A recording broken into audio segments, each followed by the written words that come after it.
Folks, Black Star Network is here. Oh, no punches! I'm real revolutionary right now. Support this man, Black Media. He makes sure that our stories are told. Thank you for being the voice of Black America, Roland. Stay black. I love y'all. All momentum we have now, we have to keep this going. The video looks phenomenal. See, there's a difference between Black Star Network and Black-owned media and something like CNN. You can't be Black-owned media and be scared. It's time to be smart. Bring your eyeballs home. You dig?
is Thursday, May 9th, 2024. Coming up on Roland Martin Unfiltered, streaming live on the Black Star Network as we speak. The Florida A&M University Board of Trustees is having an emergency meeting regarding the $237 million gift that was presented to them over the weekend. Lots of questions have been raised regarding that gift. They are literally going over this relationship with the individual who gave the money. So later in the show, we'll talk with a young man who has been posting a lot of comments, a lot of information on social media regarding Gerald Drami and his past and whether or not his donation is legitimate. Also, several former NAACP leaders say the civil rights organization has unjustly suspended them in a Roland Martin exclusive. We'll speak to 6 of them tonight. A Texas DA stood before the Tarrant County Commissioner's Court defending his decision to try to reconvict Crystal Mason. Y'all, 8 years after she voted, she, of course, didn't realize she could not vote. The only black commissioner to question his motives will be here. Also, another black man is killed by law enforcement in Florida. Deputies entered the wrong home and killed Senior Airman Roger Fortson. Ben Crump, the family attorney, will explain how the deputies are trying to cover up their deadly mistake. Also, in our Tech Talk segment, Meta, Facebook, they're expanding their paid verification service for businesses. We'll talk with the Fanbase CEO Isaac Hayes about this change. It is time to bring the funk on Roland Martin Unfiltered. The Black Star Network, let's go. He's got whatever the miss, he's on it. Whatever it is, he's got the scoop, the fact, the find. And when it breaks, he's right on time and it's rolling. Best believe he's knowing. Putting it down from sports to news to politics. With entertainment just for kicks, he's rolling. It's on go, roll, y'all. It's Roland Martin, rolling with Roland now. He's funk, he's fresh, he's real, the best, you know he's Roland Martin now.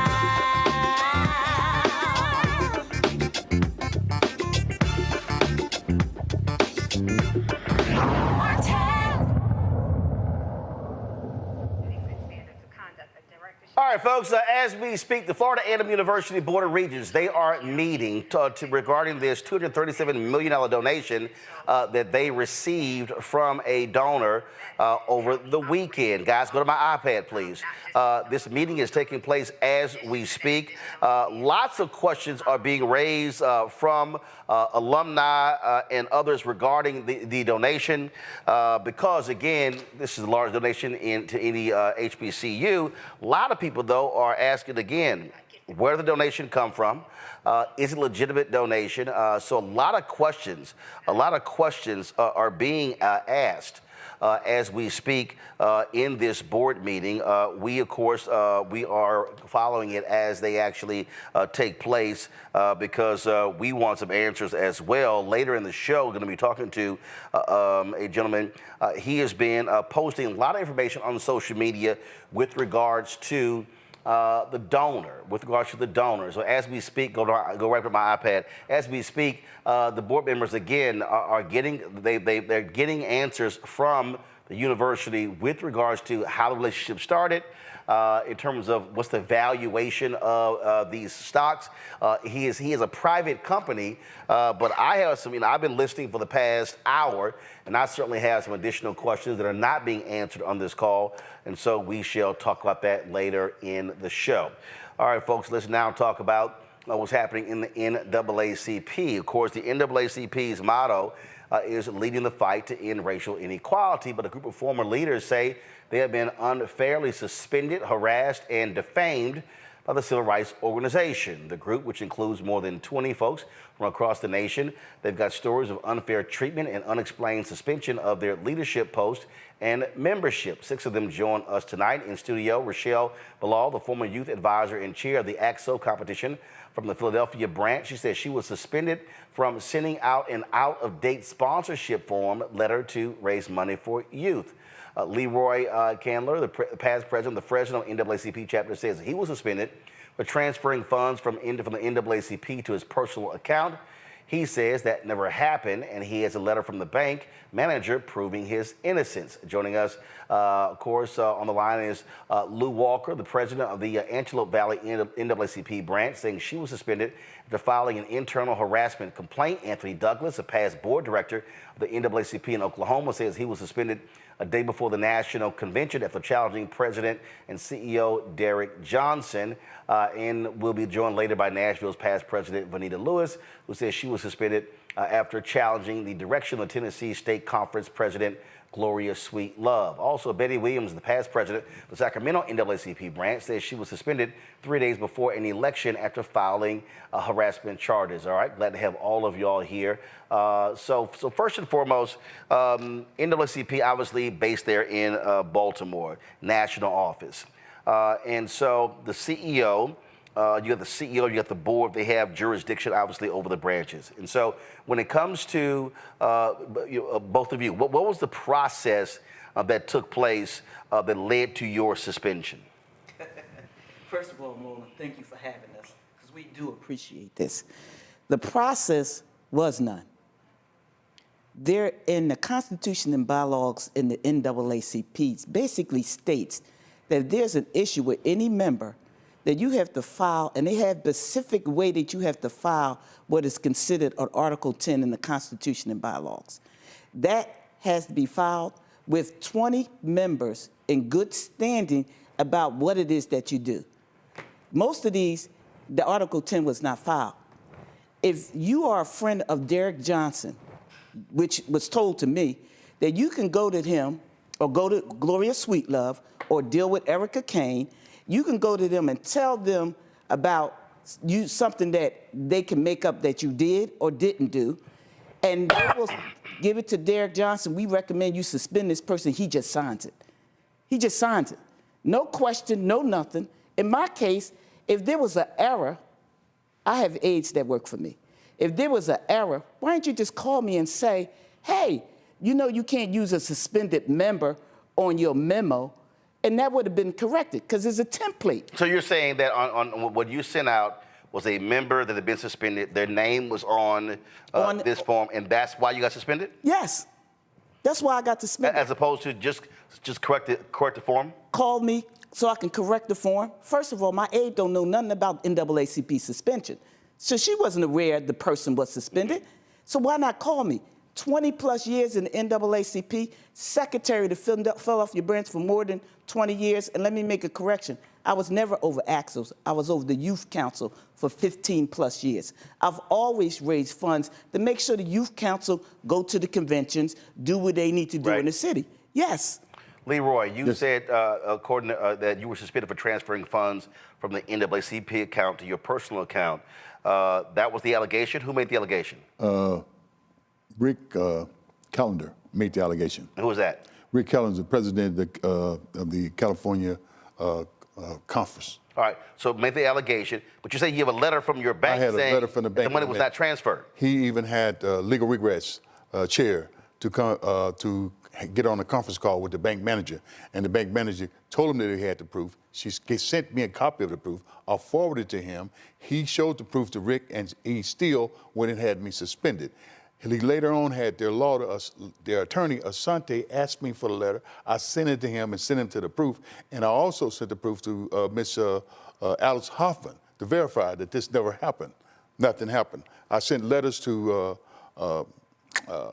Mr. Williams and Derek Johnson asking for a hearing and asked to be heard. Never gotten a response. I sent a written request requesting that I be responded and that I be heard. Did either of you make an appeal to the board of directors? When you get the letter, it tells you have to make it within 15 days. I made it within 2 days. Right. And I made it within 2 days. And nothing. To who? To who? At that point, it was Quincy Bates. You had, the letter came from Quincy Bates. Who's that? He's somebody on worked in the national office that dealt with memberships. He got I got all this documentation because emails is stamped and time dated. Got it. So sent that back, requesting a hearing. Never got a hearing. Here's the kicker. Never got a hearing, and I was suspended right before I got to the national convention last year. Never got a hearing, but in August, got a letter said that they had a hearing without me. They deliberated and decided to suspend my membership for 6 years. 6 years. You hear me? 6 So you said there was a hearing that took They had place, a hearing. but you didn't know about it. Let me say this. This is a national organization about civil rights, but yet you violate the civil rights of your members. I'm not a subscribing member. I'm a life fully paid member. Been there plus. In Philadelphia, there are 2 other ones. 40 plus years, Shirley Jordan was the treasurer of the Philadelphia branch because she questioned the newly elected president of the Philadelphia branch who wanted a $500 check, which is against the Constitution and bylaw. That president made up a lie on a letterhead, took it to the bank, committed fraud. Me, Shirley, and the secretary of the branch who questioned her and did do an Article 10 on the Philadelphia branch. We are suspended. Yes, she did, because she's telling everybody that Derek Johnson is a friend and nothing's going to happen to her. And guess what? Nothing's happened to her. So, Leroy, how long you were suspended? Unknown. It's never stated how long I was suspended. So you don't know? I don't know. They just sent me a letter saying you were suspended. When I write a letter to find out, no one can tell me to the district how long I was suspended. Nobody has an answer for that. Lou Walker, you were suspended for filing an internal harassment complaint. What type of harassment complaint was it? I didn't have an internal harassment complaint. My letter said I was suspended for requesting that our branch secretary resign since he did not live in California. And I was actually responding to the community calls for help, crisis calls. I couldn't challenge my suspension. I didn't get responses when I inquired about it as well. So how long were you suspended? I've been suspended since August, but they didn't tell me how long my suspension is supposed to last. Betty, what about you? I was also suspended. I was running against the now state president of California, Hawaii. They are also saying that there was financial, my understanding through media, that it was financial issues. However, I also had harassment charges and complaints internally to the NAACP that they never responded to. So, sorry, you said you had harassment complaints that you filed or filed against you. Which one? I filed against the California Hawaii president. Okay. I internally filed 3 separate times. And you would say harassment complaints. What kind of harassment? Harassment as far as putting information out there that was not correct.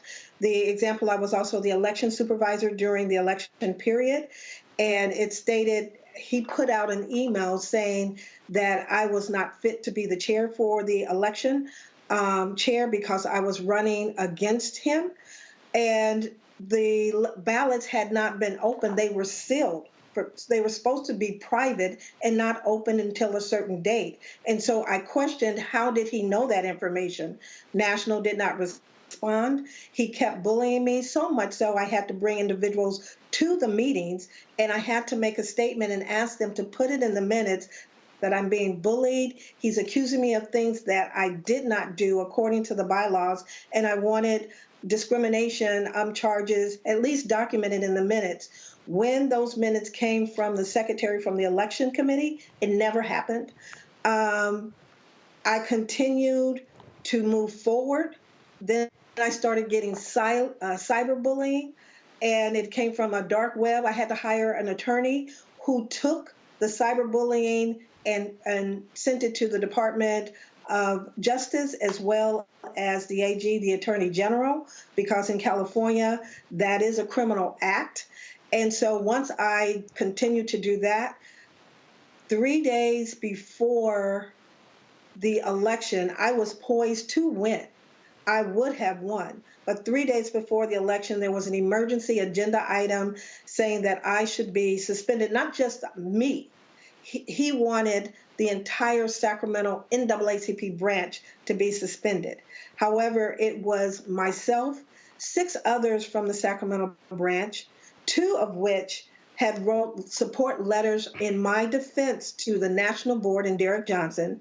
They were suspended the next day for supporting me. a number of people rallied behind them and said they never should have. And then they repealed those two suspensions. So they suspend, just like Rochelle was saying, someone can give them information without investigation, without due process, without any of that.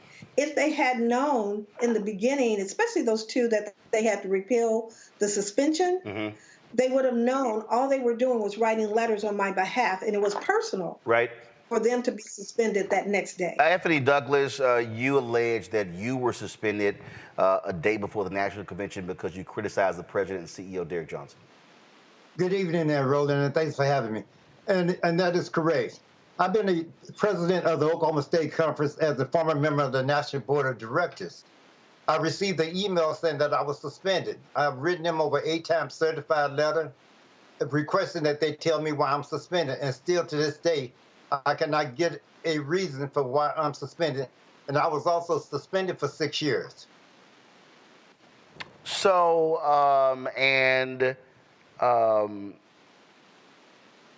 what's interesting to me here, as I'm going through information here, is what is consistent with all of you is due process.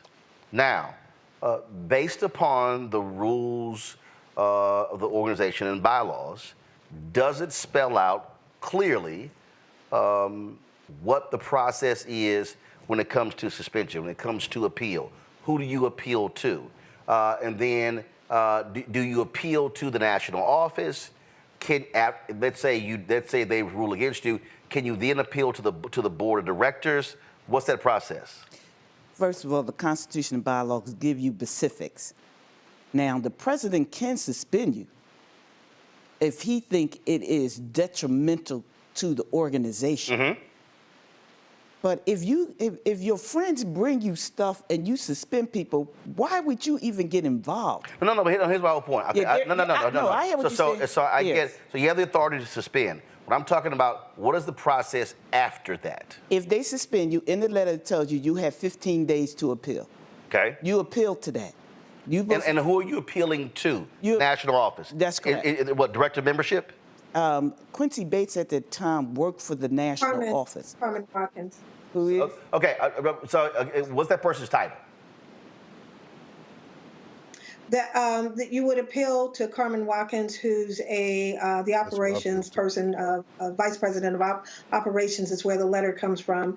And Rochelle is correct. There are specific dates that you go by, 15 calendar days, and then they should be responding within 10 calendar days of receipt. So there's a number of deadlines that the individual has to follow, as well as national. What has been happening is that individuals like myself and everyone on this panel and others have responded within the guidelines that's presented in the bylaws. However, the same deadlines have not been given by the national. They do not follow up. We appeal, my attorneys appeal, and we are waiting on an answer on the appeal. But they don't even tell you if you have a complaint against you, you're not allowed to see the complaint. You're not allowed to have an attorney to speak on your behalf. If you go out in front, like my branch was threatened if they said anything out loud against me or support of me, that the entire branch would be shut down. So there's these bully tactics for people to be silenced. And so much like you have to ask permission for a boycott or a rally that I know you've already experienced, you have to ask permission. But yet you're the NAACP, you're a civil rights organization. This is bad. It's worse than apartheid. So have any of you communicated any of this to national board members? Have any of you tried to attend a national board meeting? Have y'all gotten anything from any of them? Anybody? Let me say this. Yes. I got the. Yes. Okay. Hold on 1 second. Hold on. Go. I have the whole package of everything that happened in the Philadelphia branch, and I sent it to all the national board members. Philadelphia branch is under receivership, but it's now called administratorship, which is the same thing. You know, the administrator says to me, the national board want to know why you sending them this. because I want to let you know what's been going on. So you sent, one second, to every board member. Every board member. Did any board member respond to you? None. So who else said that they reached out to the board? Who else? I reached out to, this is Betty Williams, I reached out to the board. Matter of fact, I flew to Atlanta because I heard they had this emergency suspension on the agenda. I took a midnight flight, flew out there, actually had a conversation with, sorry about that, with Gloria Sweetlove. Says, I understand you may or may not have an issue with me and or my branch. I'm here. If you have any questions, any concerns regarding me or my branch, I'm here to answer them. She answered me by saying, no, we've taken your issue off the agenda. I was physically there. As a matter of fact, Roland, when I finished meeting with them, I ran into you in Atlanta in the lobby after talking to them. Oh yeah, that's when because y'all because that was the same time Rainbow Push had their meetings there as well. Got it. I remember that. Who else said that they reached out to the board director? Someone else did. I did. Go ahead. What happened? I filled everything out. I submitted my request for a hearing. I even recorded it. I sent it certified mail. I recorded myself at the post office, and I was not getting responses. I documented my calls that I made to the national office as well, and I was just given the runaround repeatedly. And this is why I joined the NAACP in the first place, because I was experiencing the same lack of due process as a state employee. Go ahead. I'm sorry. Go ahead. Roland, let me just say this. I served on that board. Board members is not going to intervene or get involved, even if you reach out to them, because they don't even know why you're suspended. You don't know why you're suspended. So even if they know, they still not going to get involved because they don't want to get a letter saying that they are suspended. So a lot of times, board members will not even ascertain or talk to you about why you got suspended. One of the things I wanted to say also, because you asked the earlier question, what the appeal process is, first of all, when you get your letter, it tells you got 15 days to request a hearing. It doesn't give you the authority or the process to have an appeal. So you have to request a hearing within 15 days. But in the meantime of waiting for that hearing, for whenever they want to schedule a hearing, then you have to continue to write, as everyone else have done, call, email, text, or whatever, and say, tell me, send me something in writing, why am I suspended, so I can be able to prepare for a hearing. So my lawyer can be able to prepare for a hearing, to assist me in the hearing process. And you still get nothing in writing. So I wanted to make sure that you understood that the process of the 15 days, once you receive that letter, you have to request a hearing with that 15 days. If you don't submit for a hearing, then you will be notified that you refuse to participate in a hearing. And everybody has submitted their information within them 15 days. Let me say this. Even in the Constitution and bylaw, after you submit, the National Constitution and bylaws say that they're supposed to do something within 60 and 90 days, which they don't do. They don't do that at all. In my case, after, I guess it was like 60 or 90 days, they had a hearing, which I wasn't privileged to. They deliberated and decided to suspend me for 6 years. Wait a minute, what civil rights organization has a hearing without you decide on your faith and you're not even included on it? What are they doing? Let me just say this. The one thing the NAACP has taught us, when you fight, you win. We are fighting.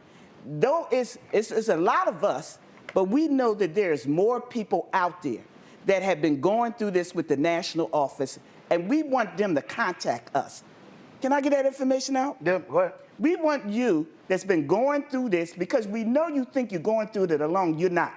There's a whole group of us around the country. You can call us and email us. You can email us at justice, JUSTICE, the number 4, NAACP members at gmail.com. You can also call us at 323-696-2078.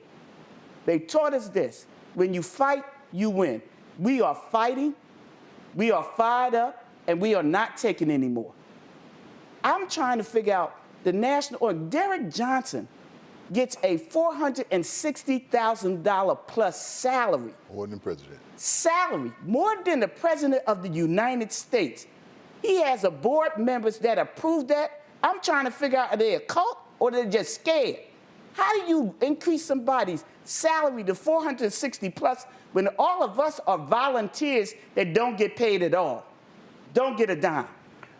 We reached out to the NAACP this week several times, and right before we went on the air, we got this statement. Go to my iPad feeds. Trevon Williams is the SVP for Marketing and Comms with the NAACP. He said, I wanted to make sure you receive our response.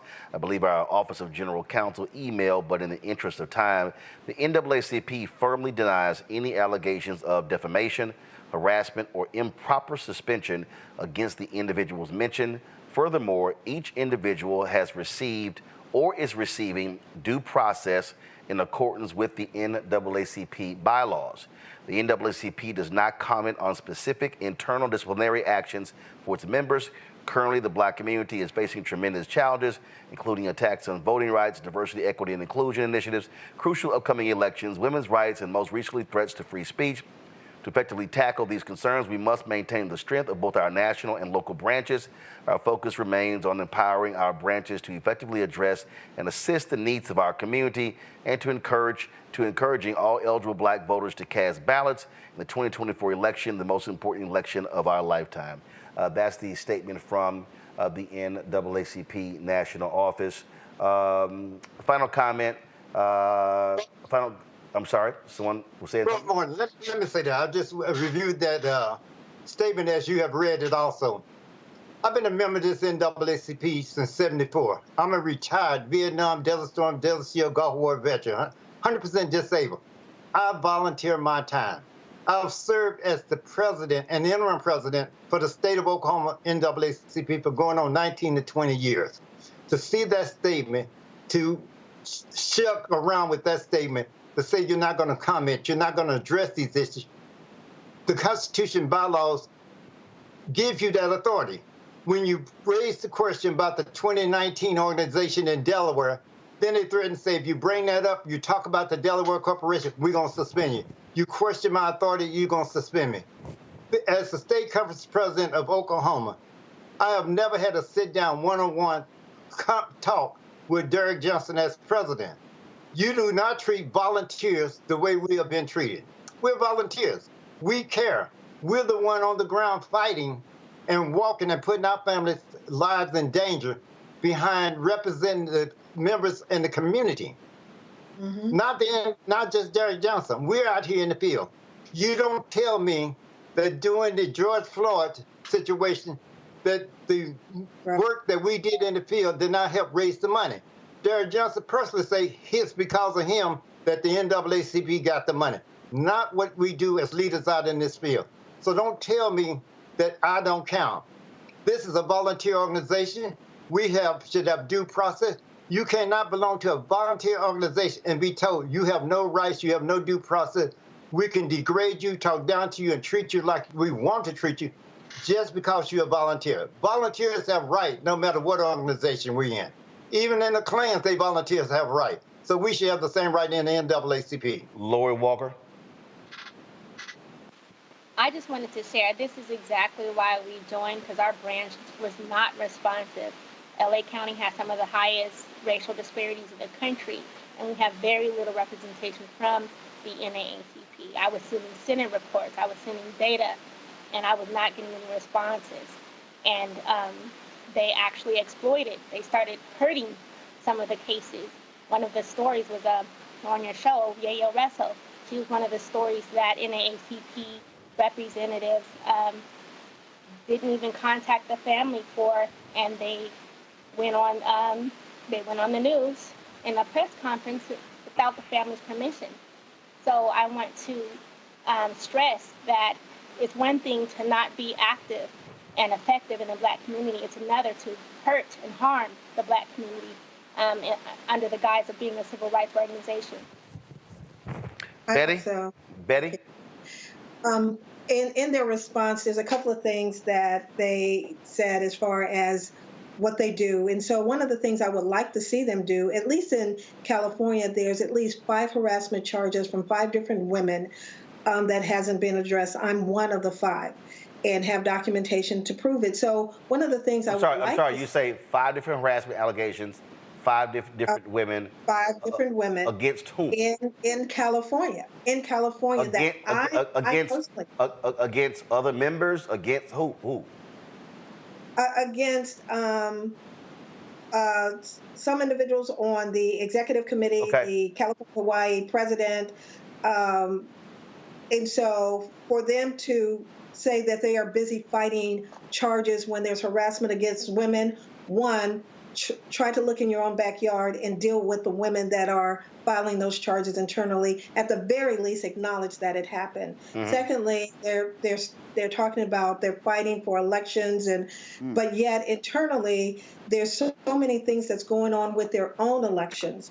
They are changing the script according to the bylaws. There's individuals whose name a total of 46 names were taken off of a ballot with no explanation at all. Leroy himself was suspended because he was a secretary challenging the election process. I was challenged, and things were just changed. People's names taken off of ballots. And so internally, when you appeal it, they throw them out. We appealed certain things that should not have happened when it came to the internal election process, and they would throw it out and said it had nothing to do with anything. And finally, the committee that handles the suspension is called the Membership Committee. And personally and collectively, we feel that they should eliminate that entire committee because they are actively not doing the due diligence. They're taking on personal assignments.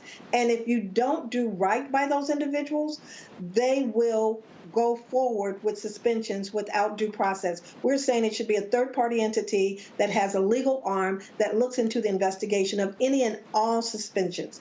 That's what we're looking for. Leroy? Yes. I would like to say that I sent my appeal to Derek Johnson, Russell Williams, and Carmen Watkins. They did have me speak with one of their attorneys. I believe his name was Asante. And once I sent him the letter, the proof that I was vindicated, that I did the bank letter that I had proved that I did not take any funds of the bank. And when I asked him what he was going to do now that he had the proof, and he said that depended on Mr. Callender to see what he had to say.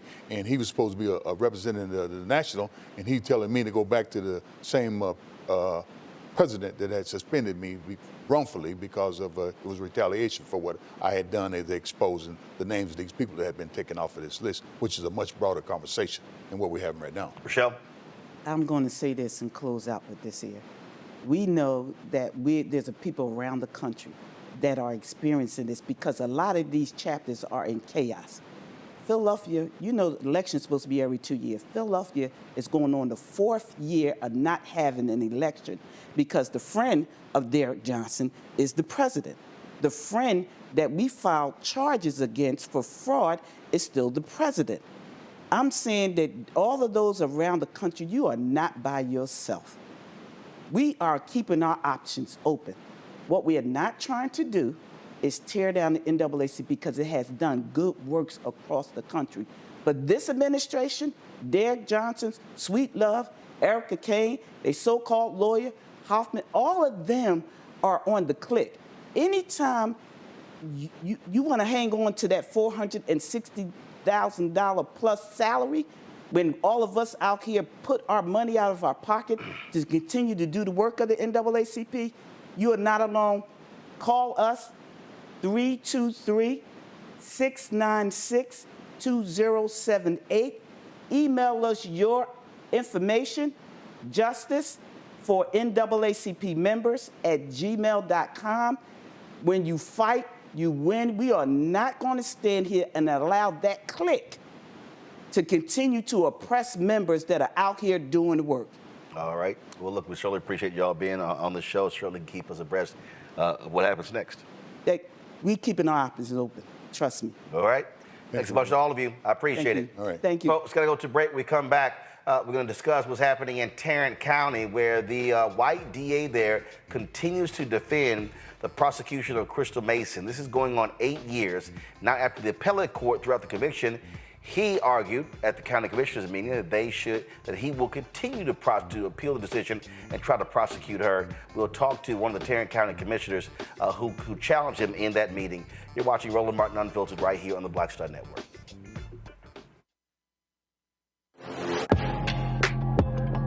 A lot of y'all have been asking me about the pocket squares that we have available on our website. You see me rocking the Shibori pocket square right here. It's all about looking different. Now look, summertime is coming up. Y'all know, I keep trying to tell fellas, change your look, please. You can't wear athletic shoes every damn wear. So if you're putting on linen suits, if you're putting on some summer suits, have a whole different look. The reason I like this particular pocket square, the Shibori, is because it's sort of like a flower and looks pretty cool here versus the traditional boring silk pocket squares.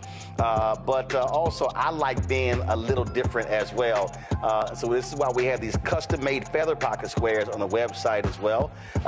My sister actually designed these after a few years ago. I was in this battle with Steve Harvey at Essence, and I saw this at a St. Jude fundraiser. I saw this feather pocket square, and I said, well, I got some ideas. So I hit her, and she sent me about 30 different ones. And so this completely changes your look. Now, some of you men out there, I had some dudes say, oh, man, I can't wear that. Well, if you ain't got swagger, that's not my problem. But if you're looking for something different to spruce up your look, fellas, ladies, if y'all looking to get your man a good gift, I've run into brothers all across the country with the feather pocket squares saying, see, check mine out. And so it's always good to see them. And so this is what you do. Go to RolandSmartin.com/pocket squares. You can order Shibori pocket squares or the custom-made pocket squares. Now, for the Shiboris, we're out of a lot of the different colors, and I think we're down to about 200 or 300. So you want to get your order in as soon as you can, because here's what happened. I got these several years ago, and the Japanese company signed a deal with another company, and I bought them before they signed that deal, and so I can't get access to any more from the company in Japan that makes them. And so get yours now. So come summertime, when I see y'all at Essence, y'all could be looking fly with the Shibori pocket square or the custom-made pocket square. Again, RolandSmartin.com/pocket squares. Go there now.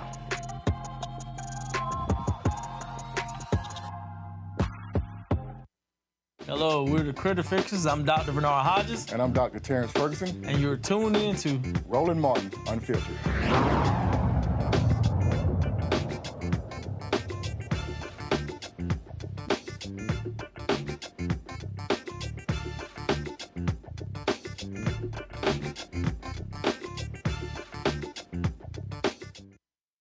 All right, folks, welcome back. This is a live look at the Florida A&M University Board of Trustees meeting, where they are asking a lot of questions of President Larry Robinson and his staff with regards to the funding, this donor gift of $237 million in stock that took place over the weekend. The president has announced on this call that given the scrutiny, given this heightened scrutiny, they are putting the processing of this donation on hold. These Board of Trustees members had no idea about this donation. There are lots of questions. I can tell y'all right now, there's actually not real money here. Okay, so just so you understand what's going on, there's not actual real money that's going on here. And so this was a $237 million in stock that was given to the university, but stock in a private company. Well, there are lots of questions of, what is this company? Is it a real company? What's the valuation of this company? And so we're going to talk further about that when we talk to a gentleman who's actually monitoring this. He's been posting a lot of information on social media. We'll talk to him later in the show, so we're just going to keep you updated on that. Now, folks, let's talk about the continuing mess in Tarrant County, where Crystal Mason continues to be terrorized by the Tarrant County DA. Now, remember, it was 8 years ago when Crystal Mason voted in the 2016 election. She thought she could vote. She filled out a provisional ballot. The ballot was never counted, but she was prosecuted. as a result of being indicted, because she was already on parole from a federal tax fraud conviction, she was sent back to federal prison to complete that term. 2 years was added to her sentence. They've been fighting it. They won in the Court of Appeals. Now, Tarrant County DA Phil Soros stood before the County Commissioner's Court this week to defend why he wants to appeal that decision and why he continues to terrorize Crystal Mason. The Court of Criminal Appeals told the Fort Worth Court to perform a sufficiency analysis. Specifically, they told the court to determine if the state proved with sufficient evidence not only that Mason knew that she was on supervised release when she voted, but also that she actually realized that those circumstances, that the fact that she was on felony supervised release, that those circumstances rendered her ineligible to vote. A sufficiency review is not uncommon. The standard is well settled. It's something that courts do regularly. The appeals court in a sufficiency review, they are to look at the evidence, so they look back at the evidence, they're not in the light most favorable to the verdict. So they look back and say, okay, we know what the verdict was. The verdict was that she was found guilty. Now, is there sufficient evidence to support that verdict? But that's not what happened in the Second Court of Appeals this past March. Instead, the court reweighed the evidence. They acted like a fact finder. I like that piece of evidence. I'll take that. I don't believe that piece of evidence. I'm going to push it away. That's not what you do in a sufficiency standard. They credited and discredited evidence just like they were the fact finder. This is not a fact question. We are not here to talk about facts. This is a legal question, a matter of legal principle, sufficiency of the evidence. Their decision was a deviation from well-settled law on sufficiency reviews. So why is the state, why am I appealing this case? Well, I'll give you 3 reasons. Number 1, I want would-be illegal voters to know that we're watching and that we'll follow the law and we will prosecute illegal voting. I want those that vote legally to know that we're watching and that we're working to make sure that your vote's not going to be diluted by any illegal votes. And finally, this is a deviation from the well-settled law regarding sufficiency reviews, and it needs to be corrected. This case, if it's left standing, impacts every sufficiency case in the state of Texas, not just voting cases, murder cases, theft cases, capital murder cases. Any kind of case, this case, it's a published opinion, can be cited for a proposition that this is how you review sufficiency cases, and it's wrong. So we need the Court of Criminal Appeals to come in and tell the Second Court of Appeals that you need to do the sufficiency standard evaluation again. Happy to answer any of your questions. Questions for Mr. Sorrells? I have a bunch, but I'll wait until after public comment. But let me ask you this. How she did not vote. She submitted a provisional ballot. One moment. I keep hearing chatter in the audience. I'm going to start watching and start removing people. That's not what we're going to do. So sit there, let the process play out. You'll have your opportunity to speak. Listen to what others are saying. Do not speak out or you'll be removed from the chambers. Go ahead. So she didn't vote. She did vote. She cast a provisional ballot, which is the same with voting. That did not count. Where is the ballot, sir? What happened to the ballot? I can't tell you what happened to the ballot. What do they do with provisional ballot? I'm not the elections administrator, so I don't know where the ballot is, no. Chandler, do you know what they do with provisional ballots? No, right now, ma'am, I don't know. My apologies. It didn't count. Is that correct? You're wrong. The Court of Criminal Appeals dispelled that quickly and said this was a vote. The question was not did she vote, it was did she actually realize that while she was on felony supervised supervision that she wasn't allowed to vote. Okay, so the ballot was never cured, so it wasn't counted, so she didn't vote. How else she did vote. How else does else does the Court of Appeals weigh the sufficiency of the evidence without weighing the evidence? They look at the evidence most favorable to the verdict. So they're not trying to figure out, did they get it right? They look to see if there's evidence. So you find your conclusion in an argument. They have a conclusion, guilty of the offense. So now they're going to look and see, is there evidence that supports that? Now, a normal trier of fact would say, look, this person testified and I don't believe anything they had to say. Or this person testified, I believe everything they had to say. Or you have another witness that says, I believe some of it, but part of that doesn't ring true. That's what a trier of fact does. That's not what an appellate court does. An appellate court looks at the law, not the facts. It is sad to say that it is still true today, but Brother Malcolm X said this: the most disrespected person in America is the black woman. The most unprotected person in America is the black woman. The most neglected person in America is the black woman.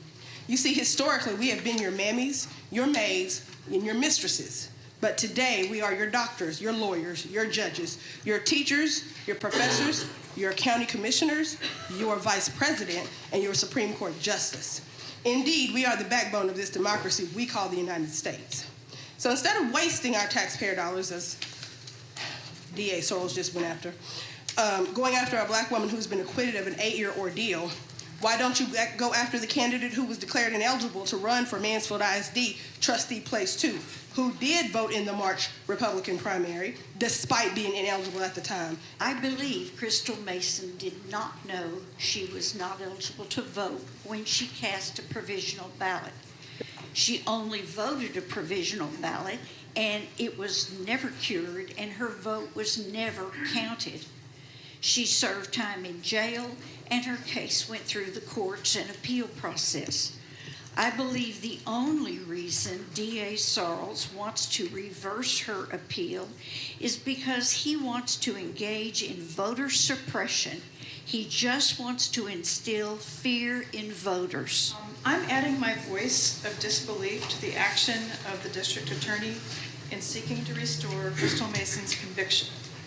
As the appellate court noted, in reversing the conviction, the state's evidence was not sufficient to, quote, prove beyond a reasonable doubt that she actually knew that being on supervised release after having served her entire federal sentence of incarceration made her ineligible to vote by casting a provisional ballot when she did so.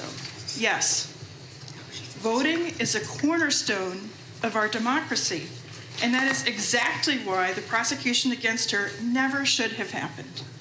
Our Tarrant County DA's office stated, and I quote, "Voting is a cornerstone of our democracy. This office will protect the ballot box from fraudsters who think our laws don't apply to them." Now, when your office was given information about Angel Hidalgo, a disgraced, ineligible Mansfield ISD school board candidate for place 2, you chose not to act. Even our local school board, which does lack integrity, chose to at least find Mr. Hidalgo ineligible, and he even if he received the most votes, he would not have been able to actually take a position on our local school board. The public is not on your side on this issue, DA Sorrells, which is concurrent with the Texas Court of Criminal Appeals ruling which acquitted her of any wrongdoing. Why is our DA now appealing this acquittal? Maybe it's because the so-called Voter Integrity Task Force, which has prosecuted 0 offenses, grasping at straws to justify the expense of our county taxpayer dollars. Maybe it's because we like to target minority women of color to intimidate them not to show up at the polls. Maybe it's an homage to Trump's call to Tarrant County when he lost the vote to Biden in 2020 to look into voter fraud, in line with his lies that the election was stolen.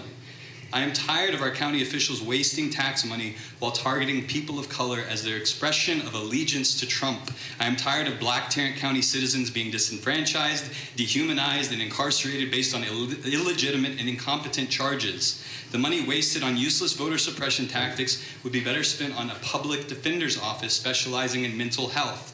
Right now is Tarrant County Commissioner Elisa Simmons. Commissioner Simmons, glad to have you here.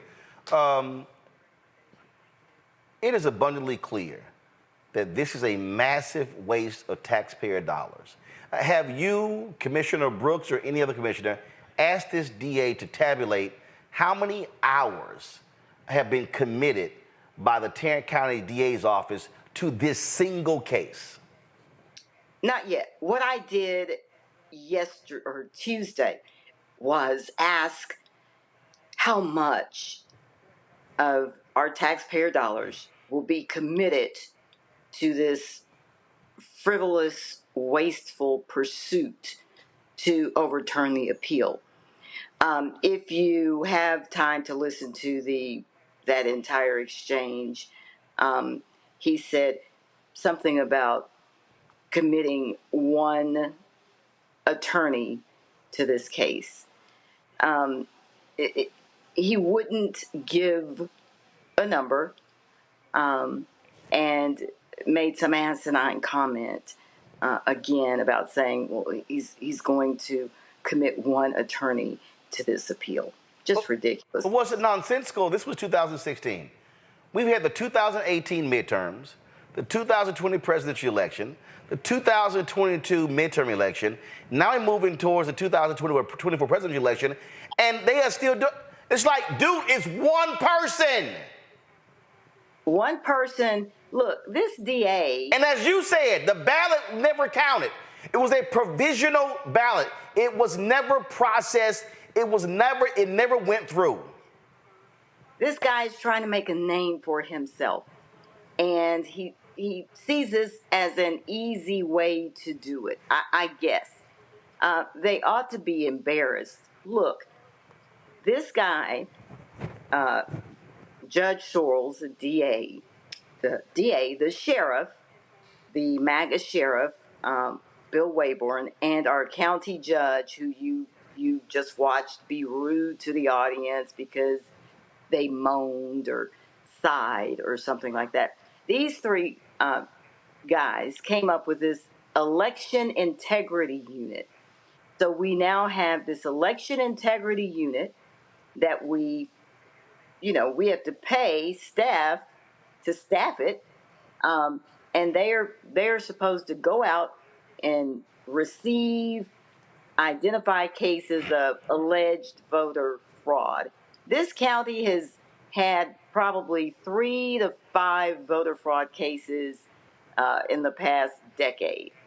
There's no proliferation of voter fraud in Tarrant County. So I guess they're going to keep going after poor Ms. Mason to try and prove something. It doesn't make sense. The public commenters said it much better than I can. You heard them. This is a waste of taxpayer dollars. Where's the sufficiency? Just all of it. It's ridiculous. And we had probably a historic turnout Tuesday for a number of reasons. And because I anticipated the turnout, I agendized this topic, and you saw this DA's poor performance in answering questions from a layperson. Right. I'm not an attorney. This is embarrassing, and I will continue to call this crap out until I can't do it anymore.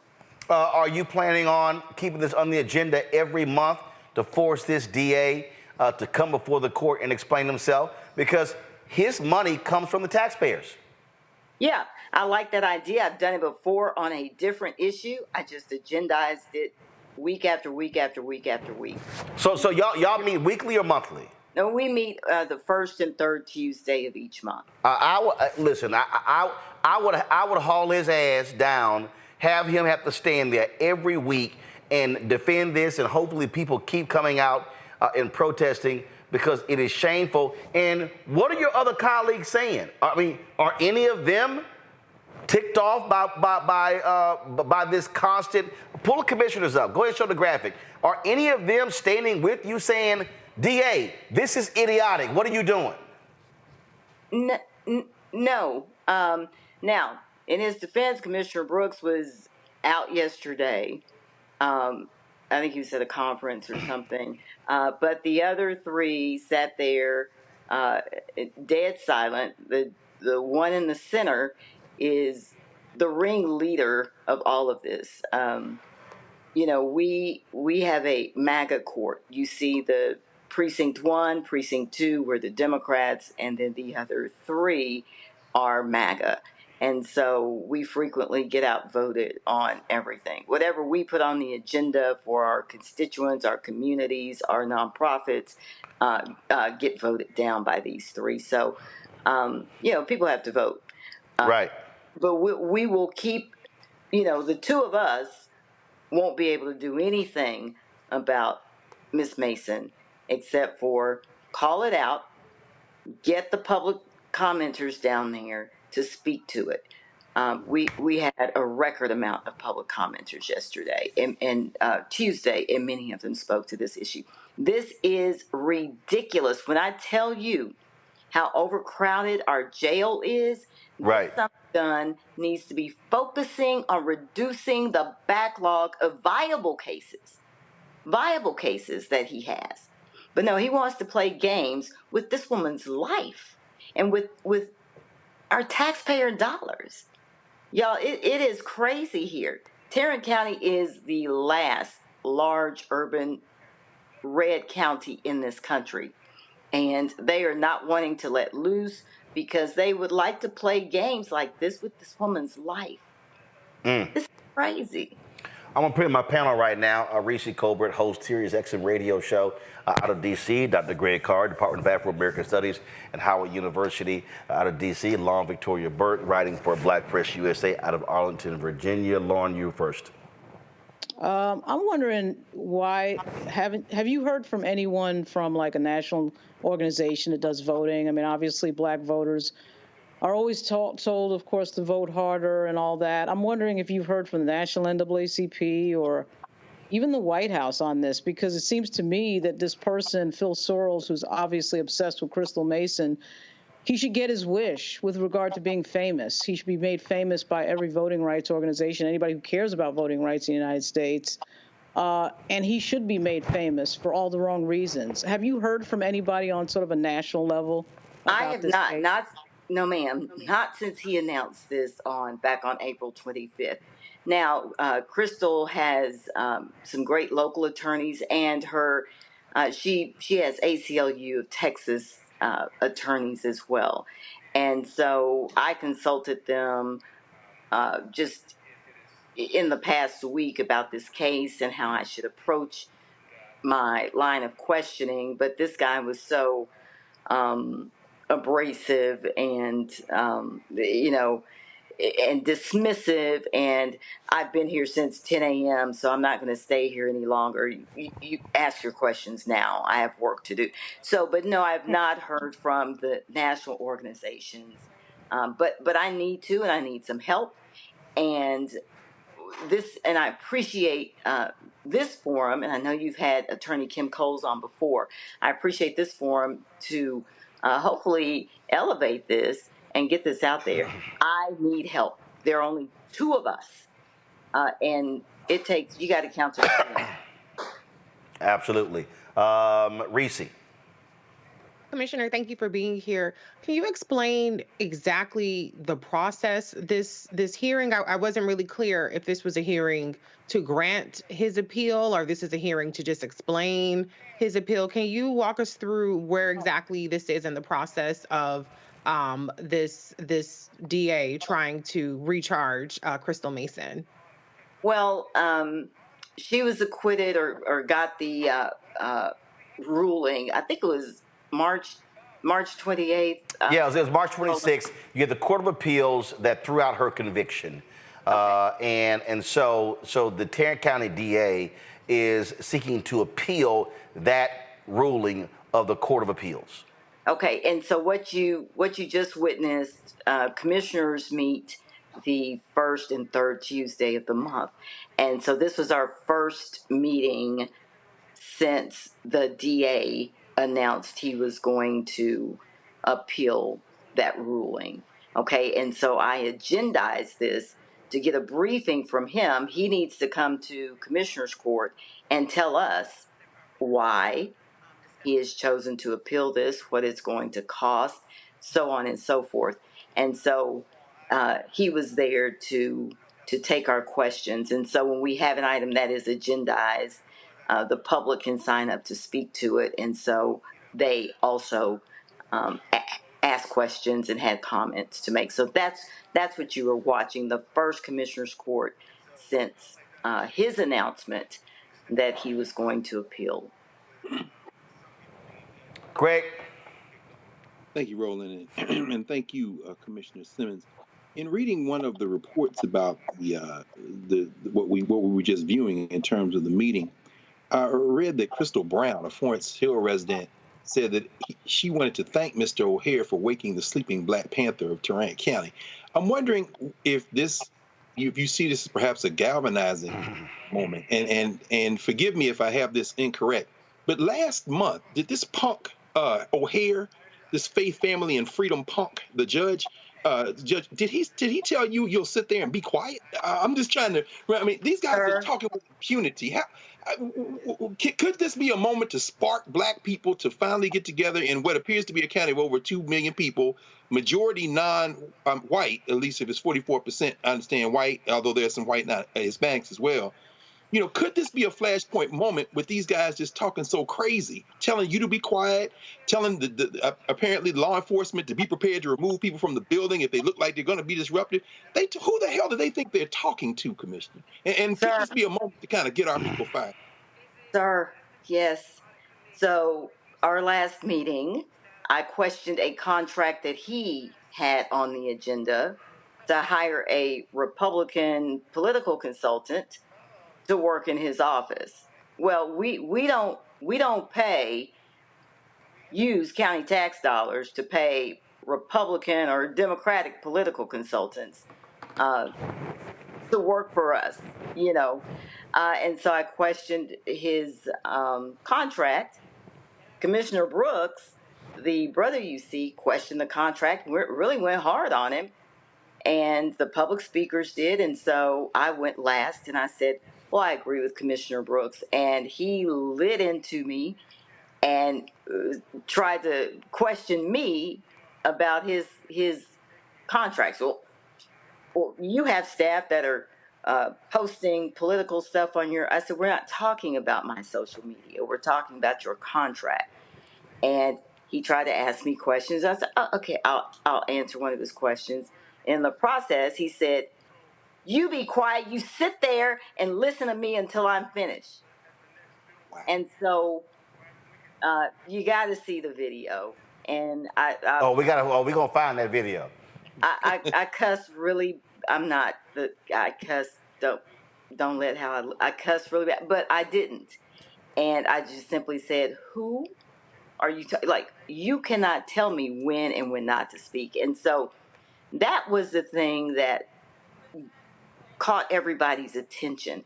And so a lot of local organizations, white, Black, purple, Hispanic, faith-based, not the Divine Nine, planned direct action, and yesterday or Tuesday they came to court. And because I knew that they were planning it, I was not in on the planning, I decided I'm going to agendize Crystal Mason. And I was quite alarmed because we will have a lot of people there. I was hearing a lot of people were coming, so I decided let's agendize Crystal Mason so the people aren't there at a commissioner's court meeting bored listening to us talk about contracts for HVAC. Yep. I agendized Crystal Mason. I agendized the jail deaths. We have a proliferation of jail deaths. We had 2 in a matter of 4 days. The last one was after an altercation, and so I agendized the sheriff to come give us an update on that. I agendized the DA to come give us a briefing on the Crystal Mason case. The sheriff refused to come, and anyway, they got wind that there was going to be a crowd there, and we had historic attendance. They had to do 2 overflows. My staff came and got me from the parking garage because now I have to have some personal protection when I'm downtown. And we walked up to the building and I said, what on earth is all of this response? There were sheriff's units around the building. There were 40 sheriff's deputies teaming all throughout the small administration building. They were everywhere. Just disrespectful, because you anticipate black people are coming to their commissioner's court, just like the White House, that's the people's house, commissioner's court's people's house.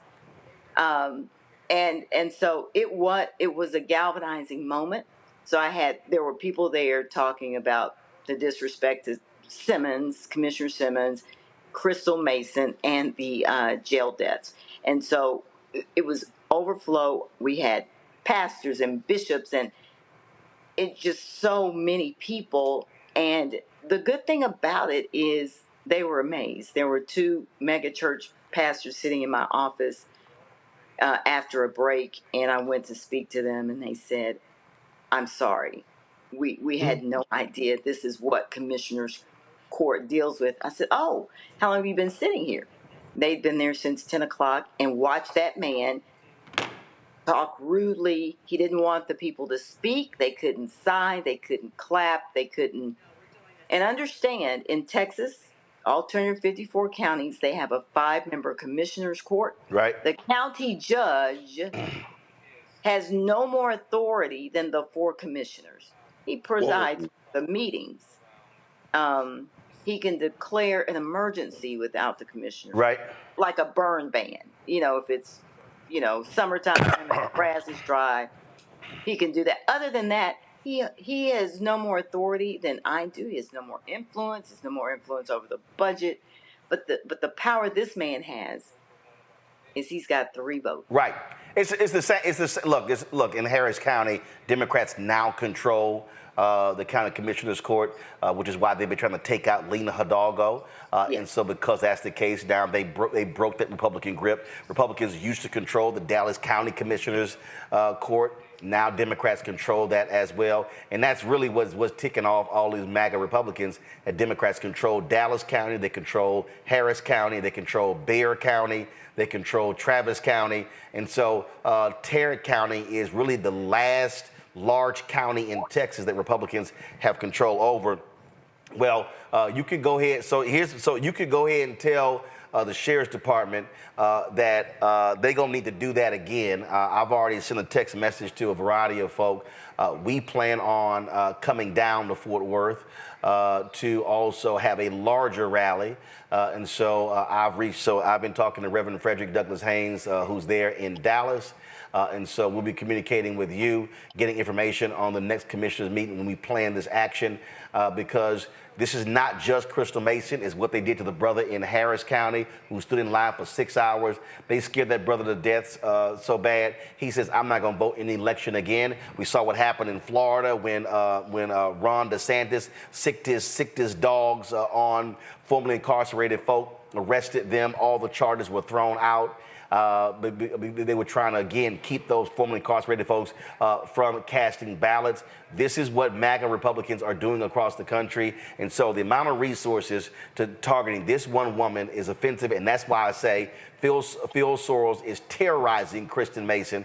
Right. There's no other way to look at this here. This is one case, 8 years old. This man is spending more time going after this one woman who cast a provisional ballot than they do fighting other serious crime in the county, and it's shameful. And this is trying to create a chilling effect to tell black folks in Tarrant County, we're going to do the same thing to you. And so this is why black folks in Tarrant County and Fort Worth have got to rise up and vote their numbers in these elections, because these people can be beat, but they have the power because we also don't turn out in maximizing our numbers. We have more registered Democrats in Tarrant County than Republicans. Well, it's a turnout game. Yep. These people got to turn out. They can't call me. Yep. Mad and upset. Yeah. Right. And I was the NAACP president in Arlington for 10 years. Mm-hmm. And so I've told people, don't stop calling me. And now I've gotten elected. And I had more authority, more power, more influence as NAACP president than I have. Right. You were the chapter president when I spoke there? Yes, that was me. Yes. All right. Yeah. Absolutely. Well, listen, we're coming. And so they better add some more sheriff folk because the number of folk we're going to have out there is going to be much larger than what they saw this past week. And the pressure has to stay on them. Absolutely, I would put Crystal Mason on the agenda at every commissioner's meeting, and that way he got to haul his behind there and face the people and not hide behind closed doors. Yes, sir. Thank you for hearing from me. This has been therapeutic. It is insane. Yep. What's happening here. All right. Tell Roy Brooks I'm calling him next to have him on the show as well. So I saw him a couple of weeks ago. So tell him I'm hitting him up. Thank you. I appreciate it. Thanks a bunch. And I want to say thank you to everybody that came out. It was amazing. It's a lonely proposition up there. I'm just telling you. Yep. And for the turnout, overflow, seeing people everywhere was amazing. All right, then. Thank you. Won't be the last time you're on. We appreciate it. Thanks a lot. Thanks. Bye-bye. All right, folks. We'll come back. We're going to chat with Ben Crump about this case out of Tulsa. We're going to talk the Florida A&M donation. Folks, this is why you got to support Roland Martin Unfiltered. I keep telling y'all this, and it's not a lie. There is no other black-owned media outlet that covers black news every single day. There is no other black news outlet that literally hits the road to cover the stories that we cover every single day. We went down to Bethune-Cookman last year. We went down to Tennessee State. We're gonna go down there to Tarrant County. We were there with Reverend Barber when at the Poor People's March, Voting Rights March in Austin area as well. And so your support is crucial for us being able to do these things. I can tell you right now, bringing 3 of my team members, us traveling down there with our gear and everything, that's going to be easily a $10,000 to $15,000 trip. See, these networks, they're earning millions. I was on a call today with Dentsu, the ad agency, talking to them. I've been on calls with Publicis. I'm waiting on Group M next month. Horizon not returning our phone calls. You're going to get called out. So we're out here trying to cover this stuff, but it takes resources, and we want to go down there, live stream this rally, and we cover this event. So, send your check and money order to P.O. Box 57196, Washington, D.C., 20037-0196. Cash App, $RM Unfiltered. PayPal, R Martin Unfiltered. Venmo is RM Unfiltered. Zelle, Roland at RolandSMartin.com. Roland at RolandMartinUnfiltered.com. We'll be right back. Fanbase is pioneering a new era of social media for the creator economy. This next-generation social media app with over 600,000 users is raising $17 million, and now is your chance to invest. For details on how to invest, visit StartEngine.com/fanbase or scan the QR code. Another way we're giving you the freedom to be you without limits. On A Balanced Life with me, Dr. Jackie, the necessity of believing in things you can't see. It's called faith. It comes in all shapes and sizes, and it's powerful. And it's a big part of being able to live a balanced life. The valley I experienced being a cancer survivor was one where my footing was completely unstable. I had no idea what to do.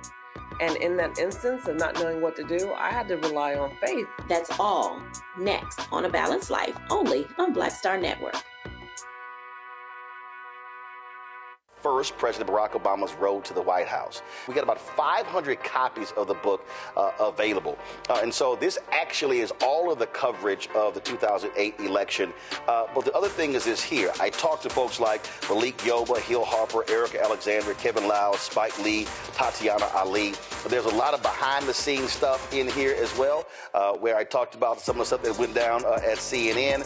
Also, when you go through here, a lot of the photos that you see in here, photos that I actually shot, photos that were my time at CNN. And so what I decided to do, because one, I published the book and I own it myself, is that so I said, you know what, I'm going to slash the price to $10. And so we're going to have shipping and handling, $5.99. I'm going to personally autograph every copy. I'm not reprinting the book. So once we are sold out of these 500, that's it. They're gone. So you can go to RolandSMartin.com/the first to get a copy of this book. Everybody who orders this book through the website, not on Amazon, only through RolandSMartin.com. I will personally autograph and mail you a copy of this book. It's all of the covers, the actual interviews that I did with him. And just to show you, of course, when it came out, there's actually even in here the interviews that I did with him and Michelle Obama, which won TV One cable networks its first 2 NAACP image reports. And so all of that for $10. Shipping and handling is $5.99. So go to RolandSMartin.com the first and order your copy today. Hey, what's up? Keith Tony in the place to be. Got Cake Touch Your Mama's University, creator and executive producer of Fat Tuesdays, an air hip-hop comedy. But right now, I'm rolling with Roland Martin, unfiltered, uncut, unplugged, and undamn believable. You hear me?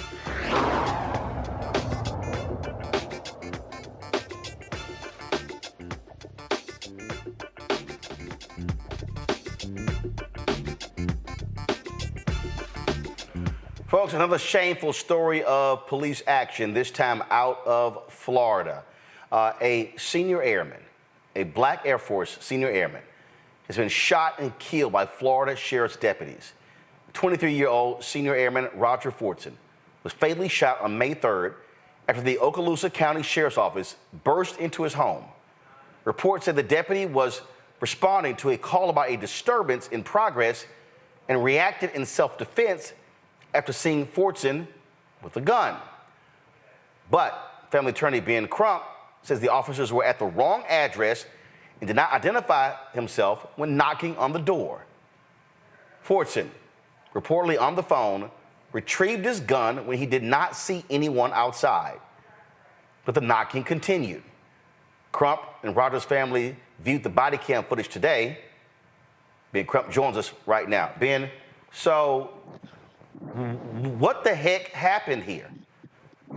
What were they even executing? Was a disturbance?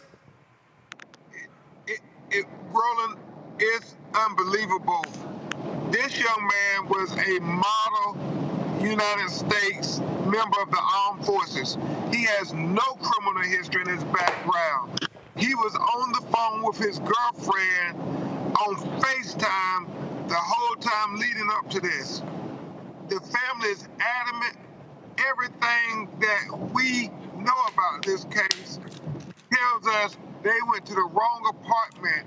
And when you see once that door opened, he told him to step back. Roger was very, very respectful of law enforcement. He stepped back in a split second, Roland, in a split second. He shot him 6 times. And what is being left out of this argument, out of this case, is they keep saying, well, he had a gun when he came to the door. Well, the reality is, girlfriend said they didn't hear the police identify themselves. He said who it is, and nobody identified himself based on what the girlfriend said, and she's going to do her own press conference, so it's not lost in any translation. But when he saw a black man with a gun, even though he was a law-abiding citizen with a registered license to carry a weapon, Second Amendment rights, that police lit him up. And right after he shot him, he then said while he was on the ground, toss the gun.